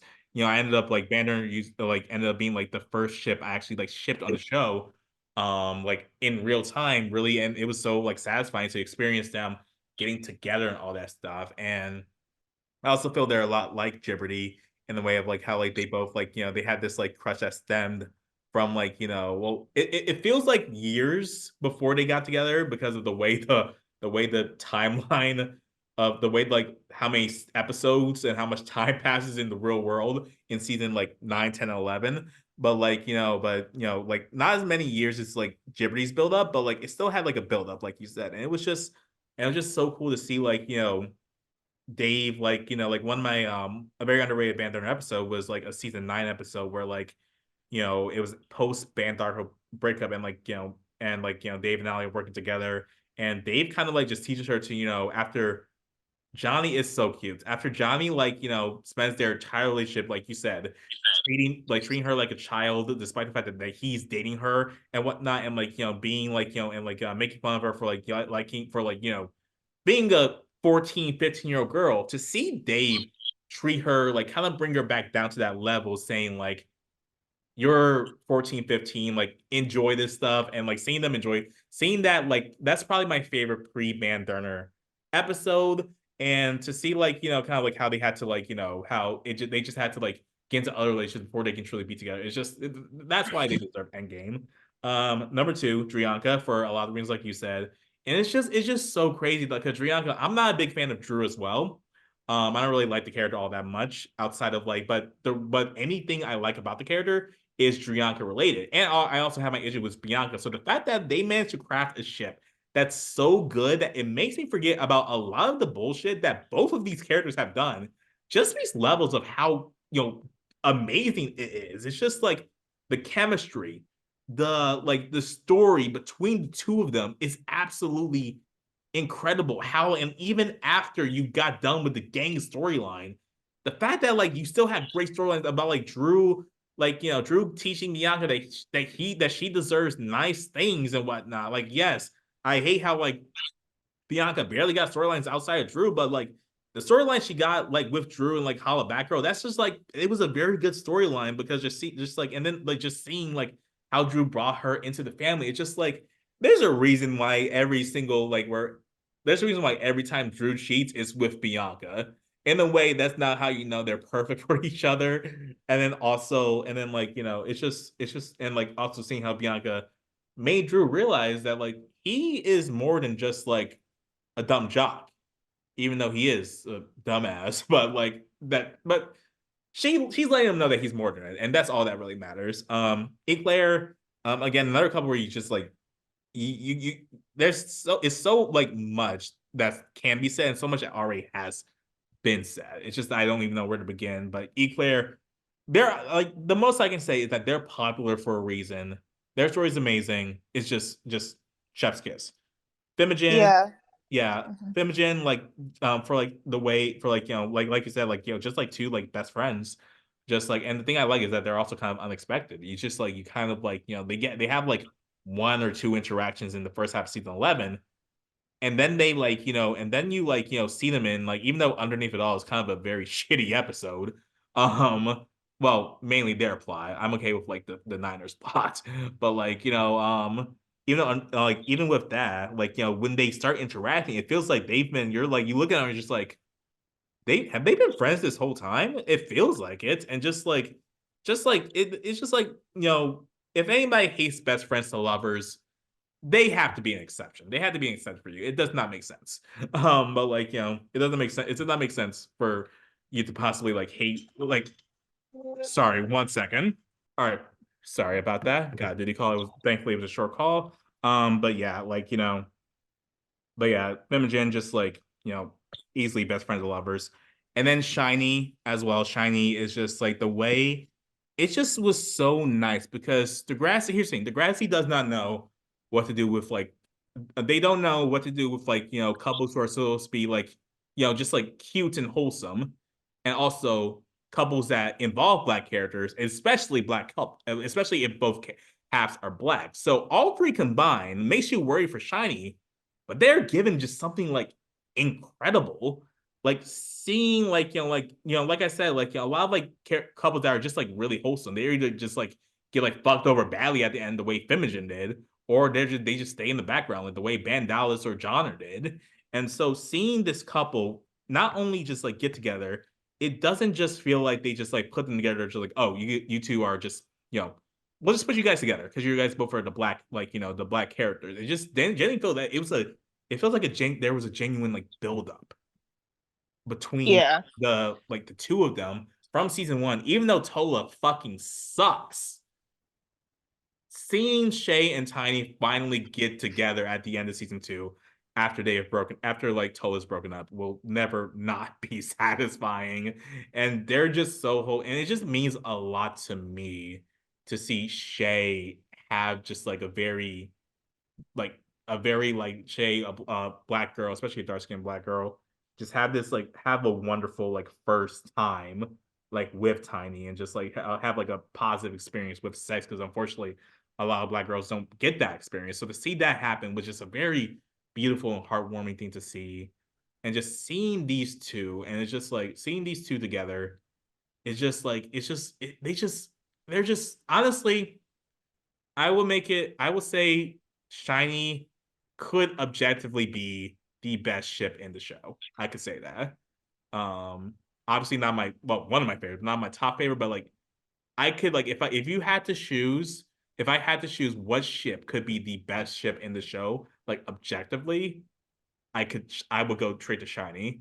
And my bonus one is Brucey, Bronco, and Lucy from Degrassi High, because like I feel like those two are just like those two. It's just like seeing the way the episode like that's what like the episode where they get together is one of my favorite Degrassi High episodes. Seeing how the episode plays out, seeing how like Lucy have like both like these two past terrible boyfriends in the show, good God, and just seeing them like just seeing like seeing them like just get together like I remember exactly how it was. Lucy just like Lucy cries to LD like in her little video diary in her little like video diaries about like how she really want to go to that dance, and like the direct next thing you have Bronco asking her out, And it's just like they're such a cute couple. Like, oh my gosh. Like top tier if it wasn't for Shiny, I'd say Brucey would probably be my top like my favorite Black Degrassi couple, or at least my favorite Degrassi couple involving Black hair. They are truly just like, oh, so amazing. I don't understand why like I remember I was like worried that they were gonna break up in like Schools Out because I saw on the wiki that like they were like not together anymore. I was just like, and this was before I saw it, I'm just like, wait, what? And I watched it Schools Out. I'm just like, what do you mean they're not fucking together anymore? Just because he didn't show up? As far as I'm concerned, they're endgame. They're married right now. Like, such a cute couple. Such a cute couple. Just like the intelligence is like they're basically. This is the last thing I'm gonna say about this. They're basically what librarian Liberty and Damien, whatever the fuck you want to call them, like wanted to be. Is what they wanted to be.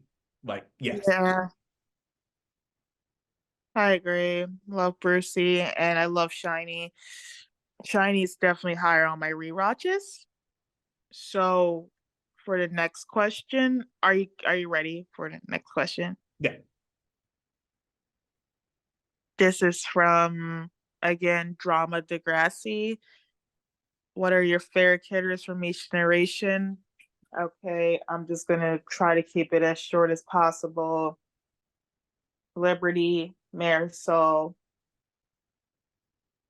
Eli, Manny, and Claire from me. And you? So top five characters. Yeah. Oh wait, oh my gosh, from each generation. I need to this is why I need to go to bed soon. From Degrassi Junior High, Degrassi High era, my favorite characters are Lucy. I just she's just so quirky and fun. She's just so quirky and fun and talented. I love her. Also love Spike, Joey, and Wheels. That whole trio is my favorite. I love Erica too. Erica beating up Liz is one of the most iconic moments. From the next generation, my favorites are Liberty, Manny, Ellie, Craig,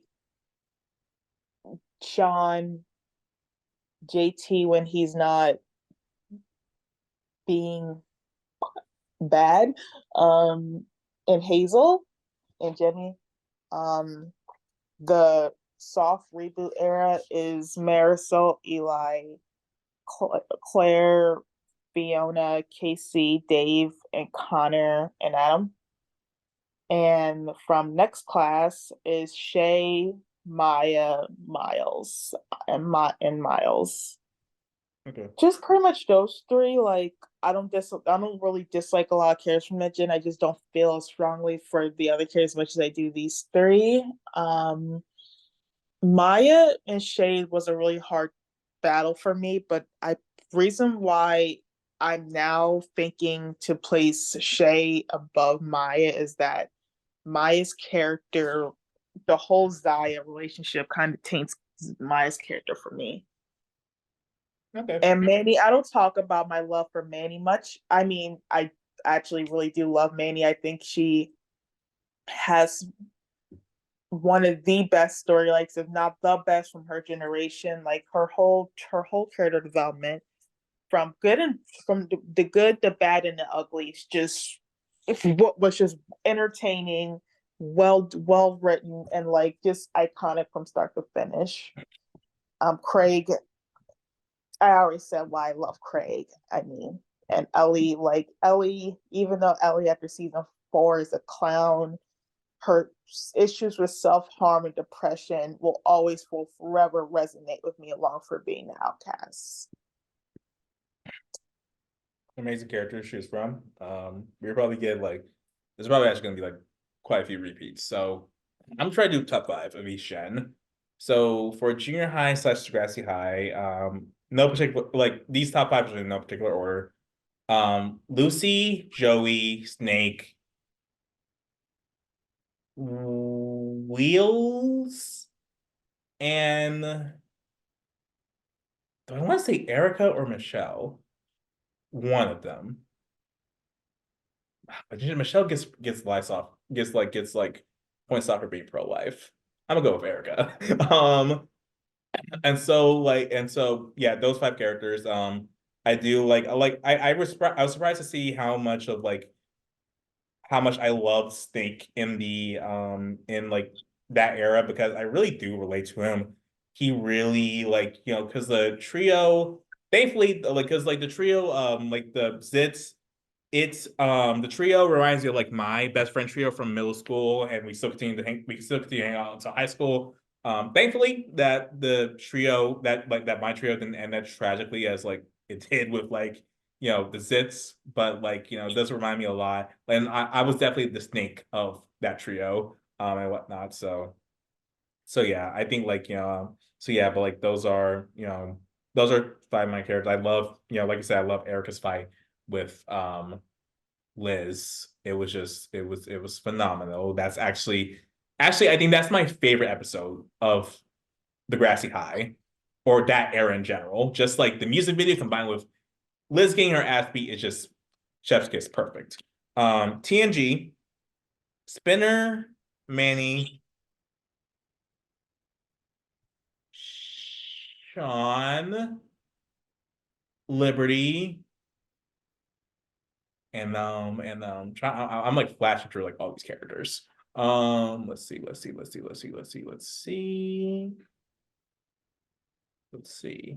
who should be the fifth character.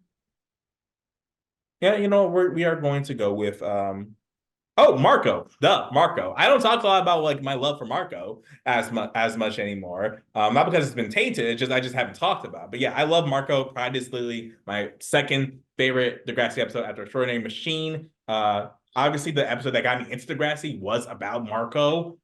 So yeah, Marco just really just like really just like, really just kind of like, I feel like it also like helped me like come to terms with my sexuality and whatnot as well. So yeah, those are easily so yeah, like easily like easily those five. Spinner, like Manny, what can't you say about Manny? Spinner, I would go as far as say Spinner has the best arc in the entirety of Degrassi and possibly the best one of the best written redemption arcs in television. Like I would say that I would go as far as to say that.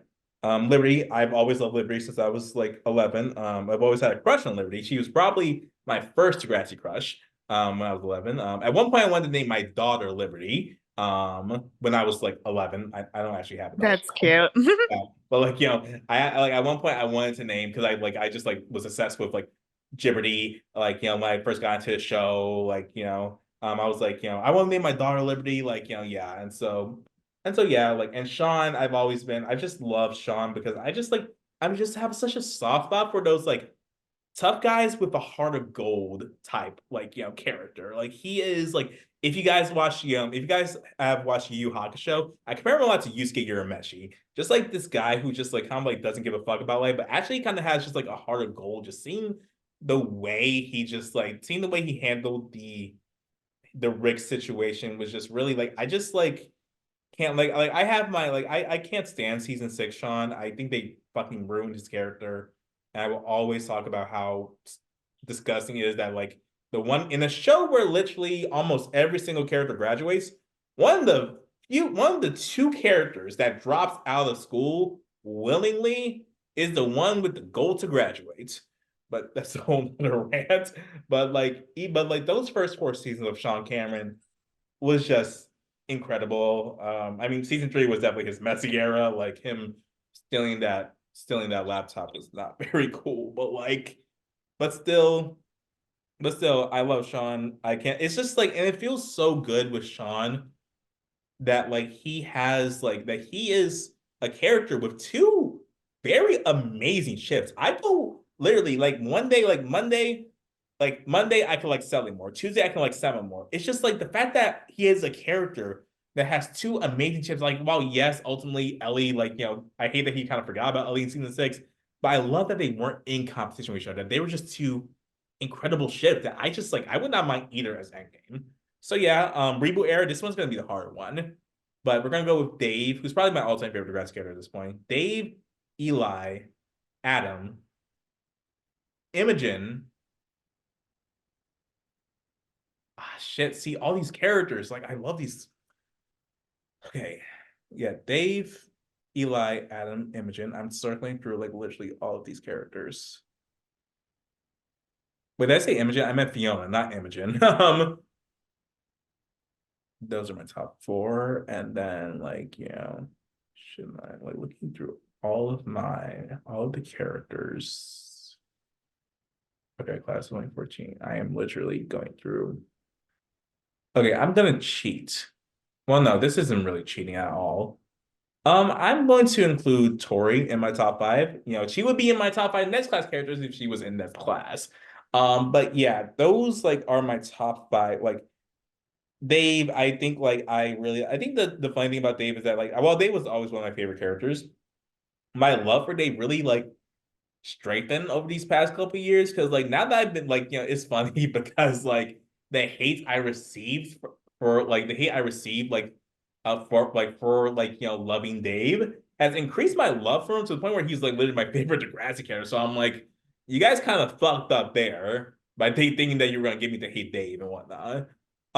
But yeah, just seeing like his arc and seeing like how like it's very important. I feel like he's one of the like character with the best growth in Degrassi. I do think I think he's um I think he's like I think like just seeing how he like for all the people who just like don't have any type of media literacy or just don't just watch a show with their eye closed. Just like say like he doesn't have like any like growth or he doesn't have any like he repeats the same mistakes and whatnot. No, he doesn't. He doesn't. And seeing how like and seeing how he really because his growth from Crimea River, because even though Crimea River is a source for me for a lot of Dave hate, I was like that was like frankly like my favorite. That's one of my favorite Dave episodes because he is because like seeing like him seeing the way he grew was frankly incredible to like being kind of bigoted and like and then eventually like come like a season later you hear him like he's like Adam's main source of comfort when his relationship with Becky falls apart where he says like where Becky says like I mean no not Becky Adam says the thing that sucks about all this is that like me and Becky worked out if I wasn't trans, and then Dave's like, "That's not your fault at all." And so seeing that was just a very beautiful thing. That friendship is just incredible. Eli, I've already gone to why I love Eli, so I'm just gonna skip that. Adam, like Adam is a character that I just like. I feel like I always like I relate to Adam. I just always resonate with him. It's just he has amazing friendships, just a very amazing standout guy. Just we'll always love him. I'm very happy that he did not die and is still alive. Um, and so and then Fiona, because like Fiona is just a character I've always loved. I think like just her just seeing like her story and just like her story and hearing her and like of how she like of her coming out and him and her like really just like you know growing beyond her brother's shadow and just like and also just getting like mentally better. It's just incredible to see. I love Fiona. I love Fiona. And Tori. Tori is my underrated pick because like, I feel like, because of the fact that like I just like loved coming up with like storylines of what she would have done post season 12, it just made me an avid Tori stan and made her one of my favorite characters, even though she ultimately unfortunately wasn't able to do much. But yeah, Tori is definitely like one of my favorites. And then like, for next class, we're just gonna choose three. And it's the three you said: Miles, Maya, and Shay. Shay being at the number one spot. For pretty much the reason you said. Like I think like like Shay. I already said Shay. I relate to her a lot. Maya I relate to her a lot. Miles somebody I haven't talked about, but like Miles is also somebody I relate to as another bisexual writer. And just like and like when I finally like went to really like appreciate him in 2020, I realized, oh my God, this guy's one of my favorite characters, actually. But yeah, All right, top tier choices. I love that. And I agree with a lot of your choices. I or pretty much all of them as to why you like them. thank you. Um, so next question is from Jules, our lovely bestie. They asked us, how do we feel about how the queer storylines hold up? I'm just gonna keep it really blunt, and short and sweet. There, I love Fiona's. I loved her coming out storyline. I loved Paige and Alex's build up from enemies to lovers and how like Paige and Alex had incredible chemistry. And I hate how they were ruined as almost as soon as they got together. Um, um, and I love Fimogen, and I love Zasha. How I think Zoe's, as much as I have like mixed feelings on Zoe, her coming out storyline as a lesbian was very realistic with the whole compulsory heterosexuality thing. And I love how Rasha, helped her come to terms with herself.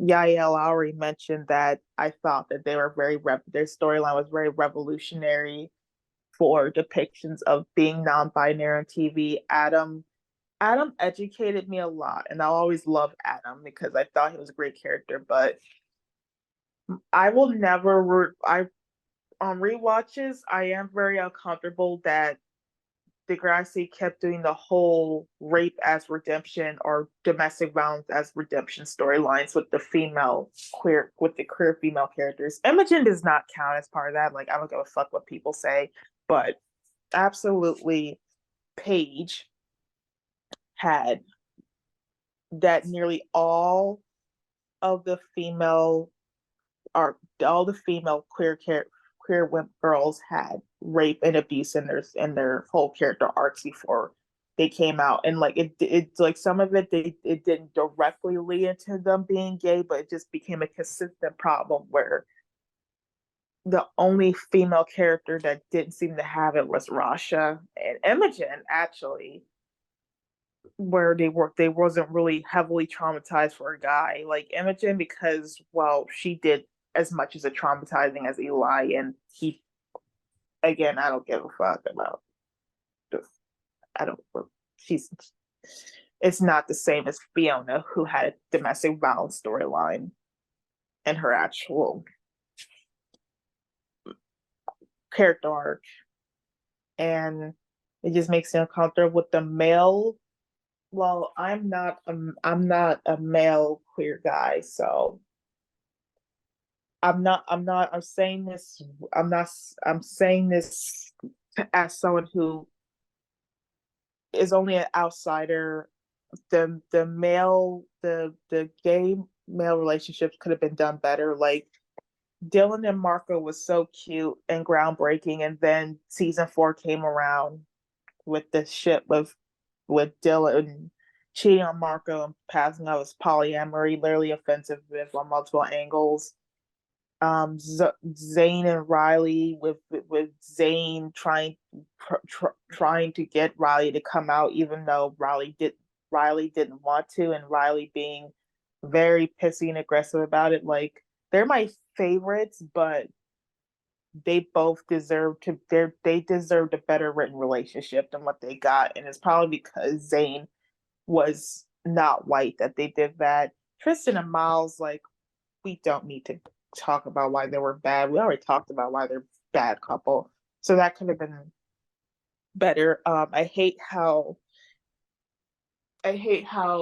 with the bisexual character with the bi and pan characters, how they kept having Imogen they kept having characters call Imogen a lesbian when she very obviously wasn't. She literally said multiple times that she likes people, that she's open minded, that she very much respected Adam being a guy, and it just felt like a slap in the face because they already had. That's the only thing I didn't like about Fiona was that they had Adam help her realize that she was lesbian. So that's my opinion. That's how I feel like queer storylines hold up. Like Miles was better bisexual representation than Paige, who, even though they had Paige, like they almost made Alex seem like Paige's like little experimental era, but she is bi, and like I do think that she ultimately preferred being with men, but I feel like they could have done more with exploring her bisexuality. With Miles, they did do that, but the issue of Miles is that Tristan. So there's that. Yeah, I think some of the storylines, like definitely some like a lot of like some like love hate with a lot of them. I think like Marcos in general started off like very like well, and I think like he he still is like in my opinion the character with the best like the best like gay storyline, the best gay male storyline to be specific. Um I agree. yeah, I think yeah, it's just ultimately like where he ended up because I think the issue is with these like, with these queer relationships, like especially the MLM ones, because like we just haven't gotten a truly like amazing MLM couple. Even though I do think Zali's probably like the best out of all of them. And I do love season three Darko. I think it's like the problem is just like, these characters, like a lot of these characters have to be specifically created. Like a lot of these gay characters have to be specifically created for the purpose of um being like the partner to another, main character. Like, Dylan, even though Dylan was mentioned in season one, he was pretty much created just to be Marco's boyfriend. Same was created to be Riley's boyfriend. And I think like is another reason why Trials is a bunch of wasted potential because for the first time you had two very major gay male characters, but ultimately you just like they failed so badly at that. I do think I agree with you on like Imogen's like labeling of like because it's so fucking annoying how people will use lesbian as an umbrella term when it is not an umbrella term. I need like everyone to understand. I need the grads to understand that, and to the fact that her being pansexual isn't even said, it's said offline. It just pisses me off. It's so stupid. Also agree with you on the whole like idea that a lot of these like sapphic characters like like end up going through like very like abusive like situations with men, which is very like it's just not a good stereotype. Um, but like I do think like I do think like one aspect of like Degrassi's like of Degrassi's like gay characters like like queer storylines is just that like the fact that we didn't even have any black queer storylines is very ridiculous. And yeah, so I pretty much that's pretty much like ultimately what I think like is ultimately what I think like my opinions on. As for like some of the best ones, I think in terms of lesbian coming out storylines, I think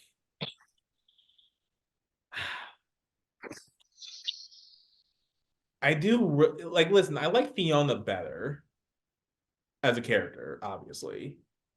But Mm-hmm. part of me is saying Zoe's coming out was better.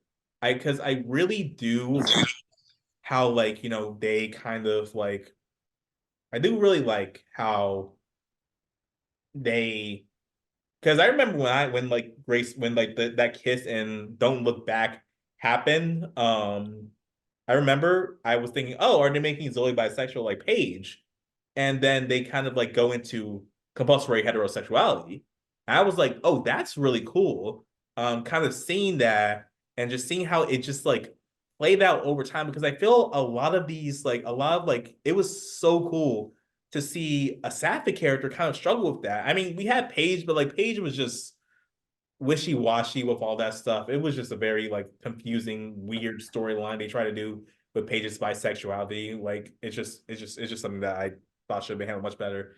But I remember actually like before Zoe, I remember actually complaining that like why don't we get like a gay like a lesbian character who's like or a sapphic character who's just like struggling with their sexuality over a long span of time because with Alex and Fiona they pretty much like realized it's at one point they're just like, oh, I'm a lesbian. Like, and I think like seeing Zoe struggle with that for like, for half of next class was incredible. Was incredible. I thought it was pretty good. And probably one of the only other highlights of that season. So yeah, that's my opinion on the storylines. I agree. Like very, very, very well articulated. Thank you. Next one is from,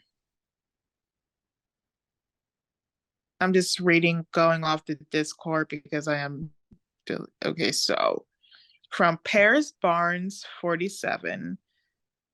What do you specifically think of the black male characters on the show? Do you think they deserve more storylines, backstory? Like, what do you think of each of their storylines?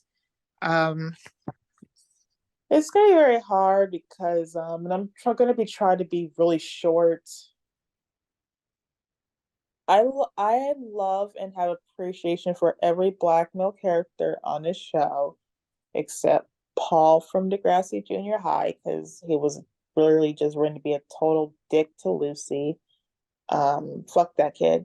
And Damien, who literally steamrolled an entire friend group and was literally did not was despite being brought to the Liberty's birthday party as like a potential date for Liberty. He literally dated two of her non-black best friends and was up in her face afterwards. Like, oh, you're actually the one for me this entire time. Like, that was bullshit. Like everyone else, like Connor, he was a he. I really relate to him as a black autistic person, and his even like his in like some of the very bad things he did with the pain stealing and like pushing Allie and stuff. Like I felt that. I've been in those type of situations, and like he was just very wholesome. Dave was very entertaining, and I loved his whole growth, his whole story arc of like unlearning toxic like behaviors that are ingrained in black teenage boys. And I thought he was just fun. He was just very fun to watch on screen, and he was so, and he had depth when the show wanted to give him that. Jimmy, I love for the fact that even though he could be at times just as immature as Spinner, he was often more mature, and he had a lot of untapped potential in him, and he was a great friend. And even though, and as much as I hated how him and Hazel ended, he was for the most part a good boyfriend to his love interest. Danny, he was bratty and immature when he first came on the show, but I admire how protective and how protective he was of Liberty and how much a good brother he was. I loved his friendships with JT and how they played off each other as a good comedic duo. Tiny, he despite the fact that he was very stereotypically written at first, I love the inner depth of him being very intelligent, very smart, and he was one of the most wholesome, cutest boyfriends to Shay. Like you could feel the love and admiration and respect he had for her. Like love Tiny. Dallas, um, he I like how good he was of a boyfriend to Allie. And like I love how much he grew after Cam's suicide and how he he showed more softer sides of himself. And I also think he's very fun. And I love his quote of "You can kiss my black ass." Like he was someone that stood on his shit. Love Dallas. Am I missing anyone? I think that's everybody. Yeah, Um, From the Degrassi High area, I need to rewatch because I don't have a strong opinion of Tim, but what I most remember from Tim, he was okay. Luke, he was okay. Bronco loved how good of boyfriend he was to Lucy, and that's a fact. yep. All right, your turn, GC. Yeah. I think like you said, like pretty much like every black male character except for like Damien and what's it Paul, yeah, him. Yeah, Damien. I'm also very salty that Damien was credited as the main character in season 7, but Toby wasn't. But yeah, whatever. I do think I think like I didn't think like every single black character like deserved more like storylines deserve to be written better than they actually were. like ultimately like while like while like the black male characters were ultimately treated better than the black female characters, it still doesn't shame the fact that they were still like there were still like a lot of issues. I can point out various issues in like all of in like the writing of like every single black male character. So yeah, of course Dave's my all-time favorite Degrassi character. I do think like I like Dave's also my favorite Degrassi character. I've said a lot about him. Jimmy, I think like Jimmy, I'm really happy to see like these past couple years, seem like other like people are finally like starting to like really like think of Jimmy beyond Drake because it's very annoying seeing how like it feels like whenever they promote Degrassi, it's just to promote like Drake and like it just like feels like they don't actually like really care about Jimmy. They just care about the guy who played them. So I think like I think Jimmy is a very like so ironically, despite being one of the most popular characters of the show objectively, he is also someone one of the most underrated. Simply just because like all you hear about with Jimmy is like, oh, he's played by Drake and he's in a wheelchair. And so I think so like I do very much agree with what you said about Jimmy. Tiny, that's my son. He's just way too goaded. I do think like I do think ultimately because I feel like on top of like black male characters, I feel like Dallas and Tiny are like the successors to Jimmy, and where Jimmy shines, that Dallas and like kind of like especially Tiny doesn't, because at least we have one scene of like Dallas really going off on Drew. It's just that like I feel like they both like I feel like Jimmy was able to like tell Spanner to get his shit together even before the shooting. He was like able to get to like get Spanner to like mature up and just like actually and just like stop being such a fucking idiot. And then like compared to like Dallas and Tiny, who are who kind of are ultimately dick writers for their white best friend, but still love them though, especially Tiny. Dallas is like Dallas is like is such an interesting character to me because he's one of the few, because obviously Degrassi has villainized black characters several times, but him being an antagonist in season 12 worked very well because the way I described him, I feel like the way I thought of him, he felt a lot like kind of like the soft reboots version of Jay, except obviously not as much of a fucking criminal, but more so in the fact that like these two guys are troublemakers. Jay way more than Dallas, but they have this kind of charisma to them where you can just very much enjoy the hell out of their character. Like when Dallas was just like, outside of like, obviously some like, some of the very shitty stuff he did in season 12, like, him calling Adam a girl, him like, him like also like kissing Claire. When he was like, on his like menace shit, when he was like acting like a villain, he was so entertaining. And so Yeah. yeah, he was just a very entertaining antagonist. And for have that be like, to have that just kind of transform into what his reaction to, because like Dimitri Joy, yeah, his performance as in Bittersweet Symphony is one of the best Degrassi performances of all time. And to see like like one of my favorite one of like my favorite Dallas moments is just like when he, and it's a very haunting moment when he brings up the fact that Romeo and Juliet quote unquote glorifies suicide, and like only to not know what's about to come for him is just insane to me. And so I think like like a lot of my praise for Dallas comes from season 12, but like he was a good boyfriend to Allie. He was like and all that stuff.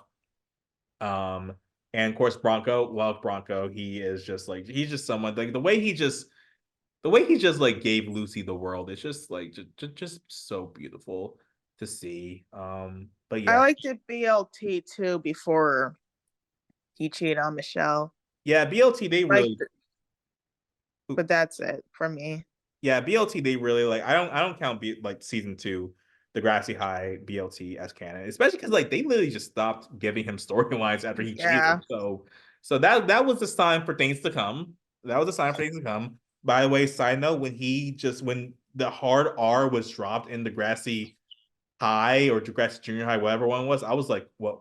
What? I was taken aback. I was like, whoa, what the hell? And so, but yeah. but yeah, but in general, like the black male characters, ultimately they were treated better, but they still like deserve better. Like I'm very dissatisfied with them writing Dave off for like what reason. And it feels like it was just there to just like kind of like replace him with. It felt like they just like kind of wrote him off to replace him with Dallas. Like kind of actually kind of on the topic of BLT. It felt like BLT was getting like got phased out to be replaced with Bronco. So as like the black guy of the show. But yeah. All right, so good good answers. I agree with you. Good job on pointing them with your reasonings. Um, Maya Defender asked which Degrassi storylines are your favorites and least favorites. This is another loaded question that would be way too long for me to really go into. So, because this is Eclair Appreciation Week, please join our Facebook group, Degrassi Positivity. I'm going to shout out to Umbrella and The Time of My Life as some of my favorites. It's Sabotage and Scream, and I'm going to say why.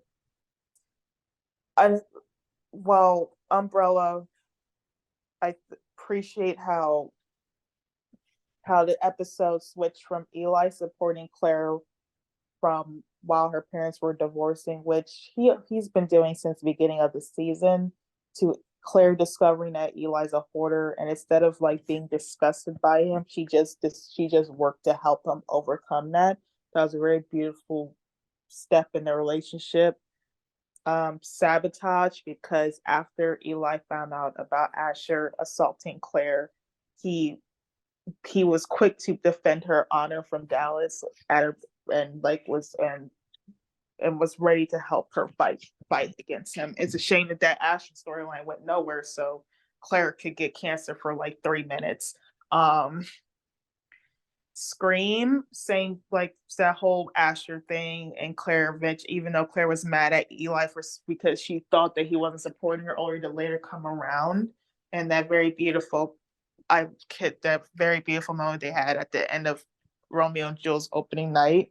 The Time of My Life, for I appreciate, like I love how tender and gentle and romantic Eli made their first time was, even though he wasn't a virgin, Claire was, and so he worked to make it important for her.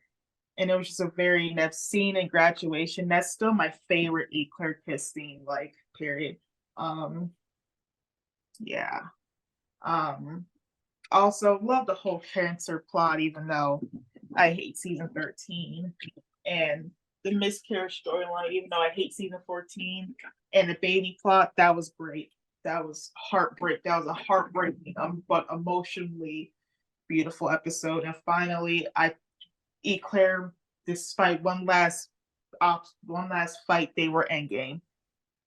Least favorites is that least favorite is very obviously Eli cheating because it was character assassination, then him calling her a whore, then calling Claire a whore a season later, character assassination, just some ass. Like I think Hero versus Villain is just my least favorite Degrassi episode like ever. Like I think it is. Like if I really think hard about it, there's a lot of good contenders, but I hate that episode. I hate for candidates from early the next generation, I hate Folan for how they just demonize and try to make Liberty out to be some asshole during her own pregnancy to make JT look like this sweet, innocent boy. Nothing wrong and act like she was being irrational, but and just like they just the whole pregnancy that is being done from his storyline was just gross. And they did it because she was black. That's just an event. Like did not appreciate how Liberty was demonized in that plot. I hate Marisol's plot and Don't Panic when she outed Katie's eating disorder. Like that was obviously a very horrible thing to do. Like, but I will say, at least she apologized and they made amends that she grew from that. And like the episode provides some interesting looks into their relationship and their friendship, where it implies that Marisol felt that Katie was got everything and she got nothing, and how she felt that Katie seemingly had it all. Like that could have been a really interesting look in a relationship if it wasn't written the way it was, but that's just my candidates. What about you, JC? Try to keep it short and sweet. Okay. My all-time favorite storyline is just like really just well, I think this is my all-time favorite. One of my all-time favorite storylines is just like Eli. Eli's kind of like his mental like I'm actually no, I'm gonna choose two for my favorite storylines. I'll keep it short. Eli's just like entire like kind of like mental health like journey like in season 11, just like and like Extraordinary Machine, how it all culminates in Extraordinary Machine is just probably like something that resonates with me. That I already discussed about. I think like if I do think like on top of Eli, I'll say this real quick, but if Eli just kind of like if like Eli just kind of like stopped being a character after season 12, I would honestly say he probably had the best arc in the entirety of Degrassi. And then also Smash Into You. I think Smash Into You was just like it was just groundbreaking to me. Just seeing like Dave have that kind of storyline, seeing the amazing performance Jamil gave, and how it's just such a standout episode for his character, for Ben Durner, and just something that you just like I just didn't expect at all. And so it was just something, just something phenomenal. Least favorite storylines. Venus, Venus fucking sucks. I hate Venus. Listen, like I don't get why it was necessary to do all that. It felt like they were just trying to like torture Manny. Like I understand like ultimately, like, it is unfortunately realistic that like, that she would get slut shamed, that like her parents was like slut shamed, that like her father was slut shaming her, especially but like it was just felt like they were just trying to just add trauma just to add trauma, like the way like kind of similar to what they did with Claire in the later seasons. And also I do feel like one of my least favorites probably is also probably like also I think also like the storyline with Torivas. Torivas, one of my least favorite storylines. Just I don't understand why it had to exist. Anything about Degrassi News, fuck Degrassi News. Oh, good God, that doesn't make sense. And then also just the entirety of Next Class season one. We're just gonna leave it there. Entirety of Next Class season one.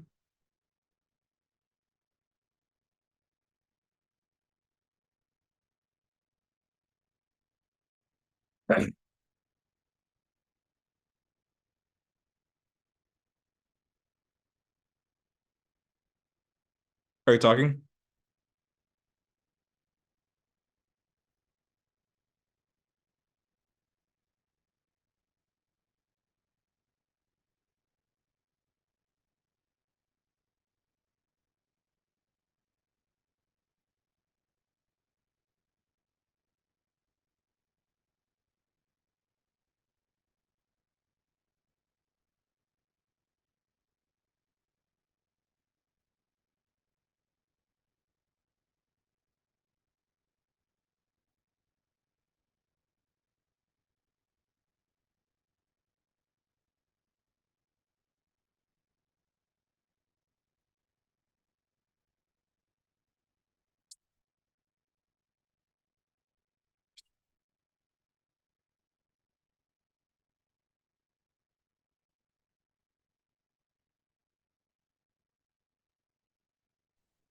Oh, never mind. Oh,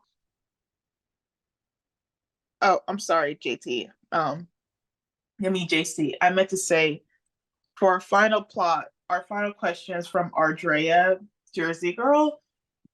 If you could fix any storyline, what would it be? Make I would fix Jeopardy's pregnancy plot and give Liberty an equal or more most of the plots there. Show the pregnancy more from her point of view. That was easy. Just the one. Okay, just one. Yeah, just one. Just give me 1 second. Let's see. Ben. Hmm.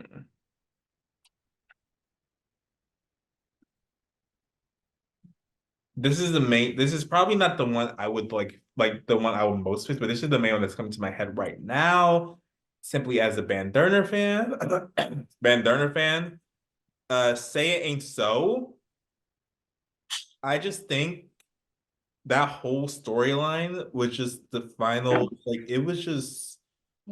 I I don't really understand why it was necessary because like Allie ended up not going to MIT. And so it just felt like another way to just villainize Dave. So I think like the way I would like, I would probably just fix that storyline, but just like maybe having it be about just something entirely different. Like I think having the idea of having Dave, like bringing back the idea of Dave being nervous about sex. I think that would have been like, a better storyline than what we got with this MIT pregnancy scare. I just don't really understand the point of all of it all. Point of it all, especially because like it just felt like it was there to make Dave look bad again, especially because like they knew she wasn't going to go to MIT, and they hardly gave us a good reason as to like they already gave us like other than like yeah we had the sleeping pills, but other than that we hardly got a good conclusion from that MIT storyline. So it felt like they just like it was just there to just like break them up. So yeah, saying so. There's probably more like other storylines that are probably more important to fix, but that's the main one that's comes to my head right now. Well, I would like to thank everybody for the questions. We both had a ton of fun. We both had a ton of fun, like answering these questions. So remember to follow us on Twitter and like stay tuned for our next episode. So we'll see you later.